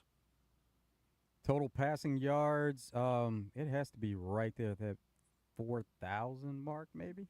3,200. 3,205 to be exact. Wow. Over, under, 3,205. Over. You like over? Yeah. All right. Total receiving yards for Travis Hunter. 750. 700.5. Total rushing yards for Ashton Genty. 1,100. Close. 1,050.5. I was curious about this because I saw a tweet, and it is the fantasy football, the projected first-round players, and Ashton Genty is projected to be the 4th overall pick in this year's fantasy drafts. That's always cool when you see rookies ranked that high on fantasy projections. Jamar Chase projected to be number 1. Bijan Robinson from the Falcons, number 2. Justin Jefferson, number 3. Then Ashton Jeanty, number 4. He's ahead of Jahmyr Gibbs at 5. Saquon Barkley all the way at 6. CeeDee Lamb, 7. Amon-Ra St. Brown as 8. Puka Nacua, 9. And Christian McCaffrey, 10. That's the projected first 10 picks in fantasy drafts this fall. Seems weird to be talking fantasy football in May 1st. May kind of snuck up on me. Had to turn the calendar. Big baseball game tonight. You got Arkansas and Texas. First pitch about 2 hours and 8 minutes away. Of course, the pregame show will start right here on the Buzz at 5:30. ESPN2 tonight, Kyle Peterson and Carl Ravitch. Like listening to those two guys. It kind of gets you in the mood for the College World Series. They do most of those games, or about half the games at the College World Series. They'll alternate back and forth. But when you get Kyle Peterson and Carl Ravitch coming to town for a baseball game, you know it's a big game. And it's on ESPN2 tonight. You know, we got people that are always complaining that not enough games are on TV. Well, tonight we have one on TV, and it's on The Deuce. Correct me if I'm wrong, but Lonzo Ball hurt himself because of his dad's shoes? I don't know. Joe? No, he was long past wearing the shoes at that point. Lonzo was nowhere near worth the second overall pick?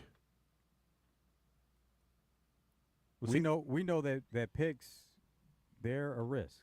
So you see players at the top of the draft all the time that don't either pan out or they don't deliver in a sense where you put certain expectations on them. We see that happen all the time. Heck, there have been number 1 picks that were huge busts. Did you know Rakeem Boyd was on Last Chance U? Yeah. Yes. Oh, yeah. Mm-hmm.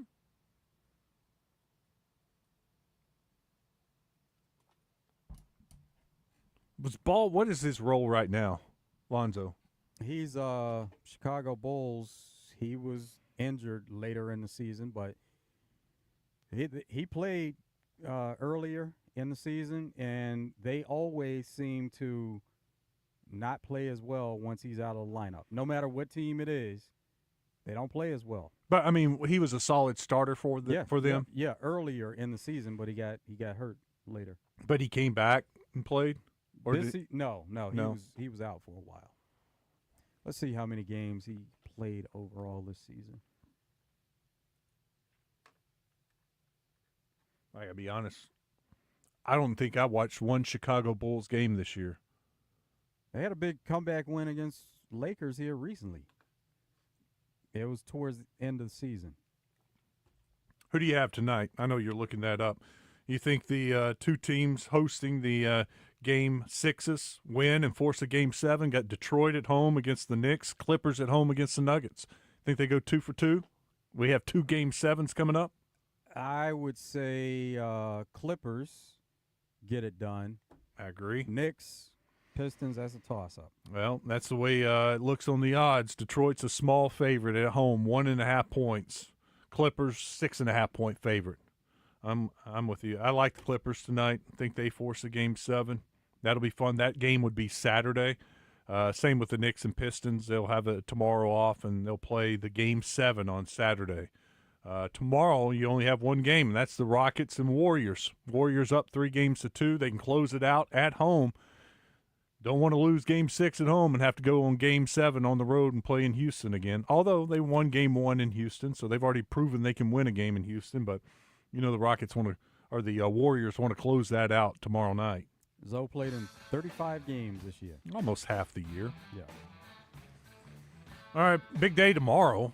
Of course, we'll recap Arkansas-Texas Game 1, look ahead to Game 2. Steve Sullivan's coming in. We'll talk to him about some Razorback baseball.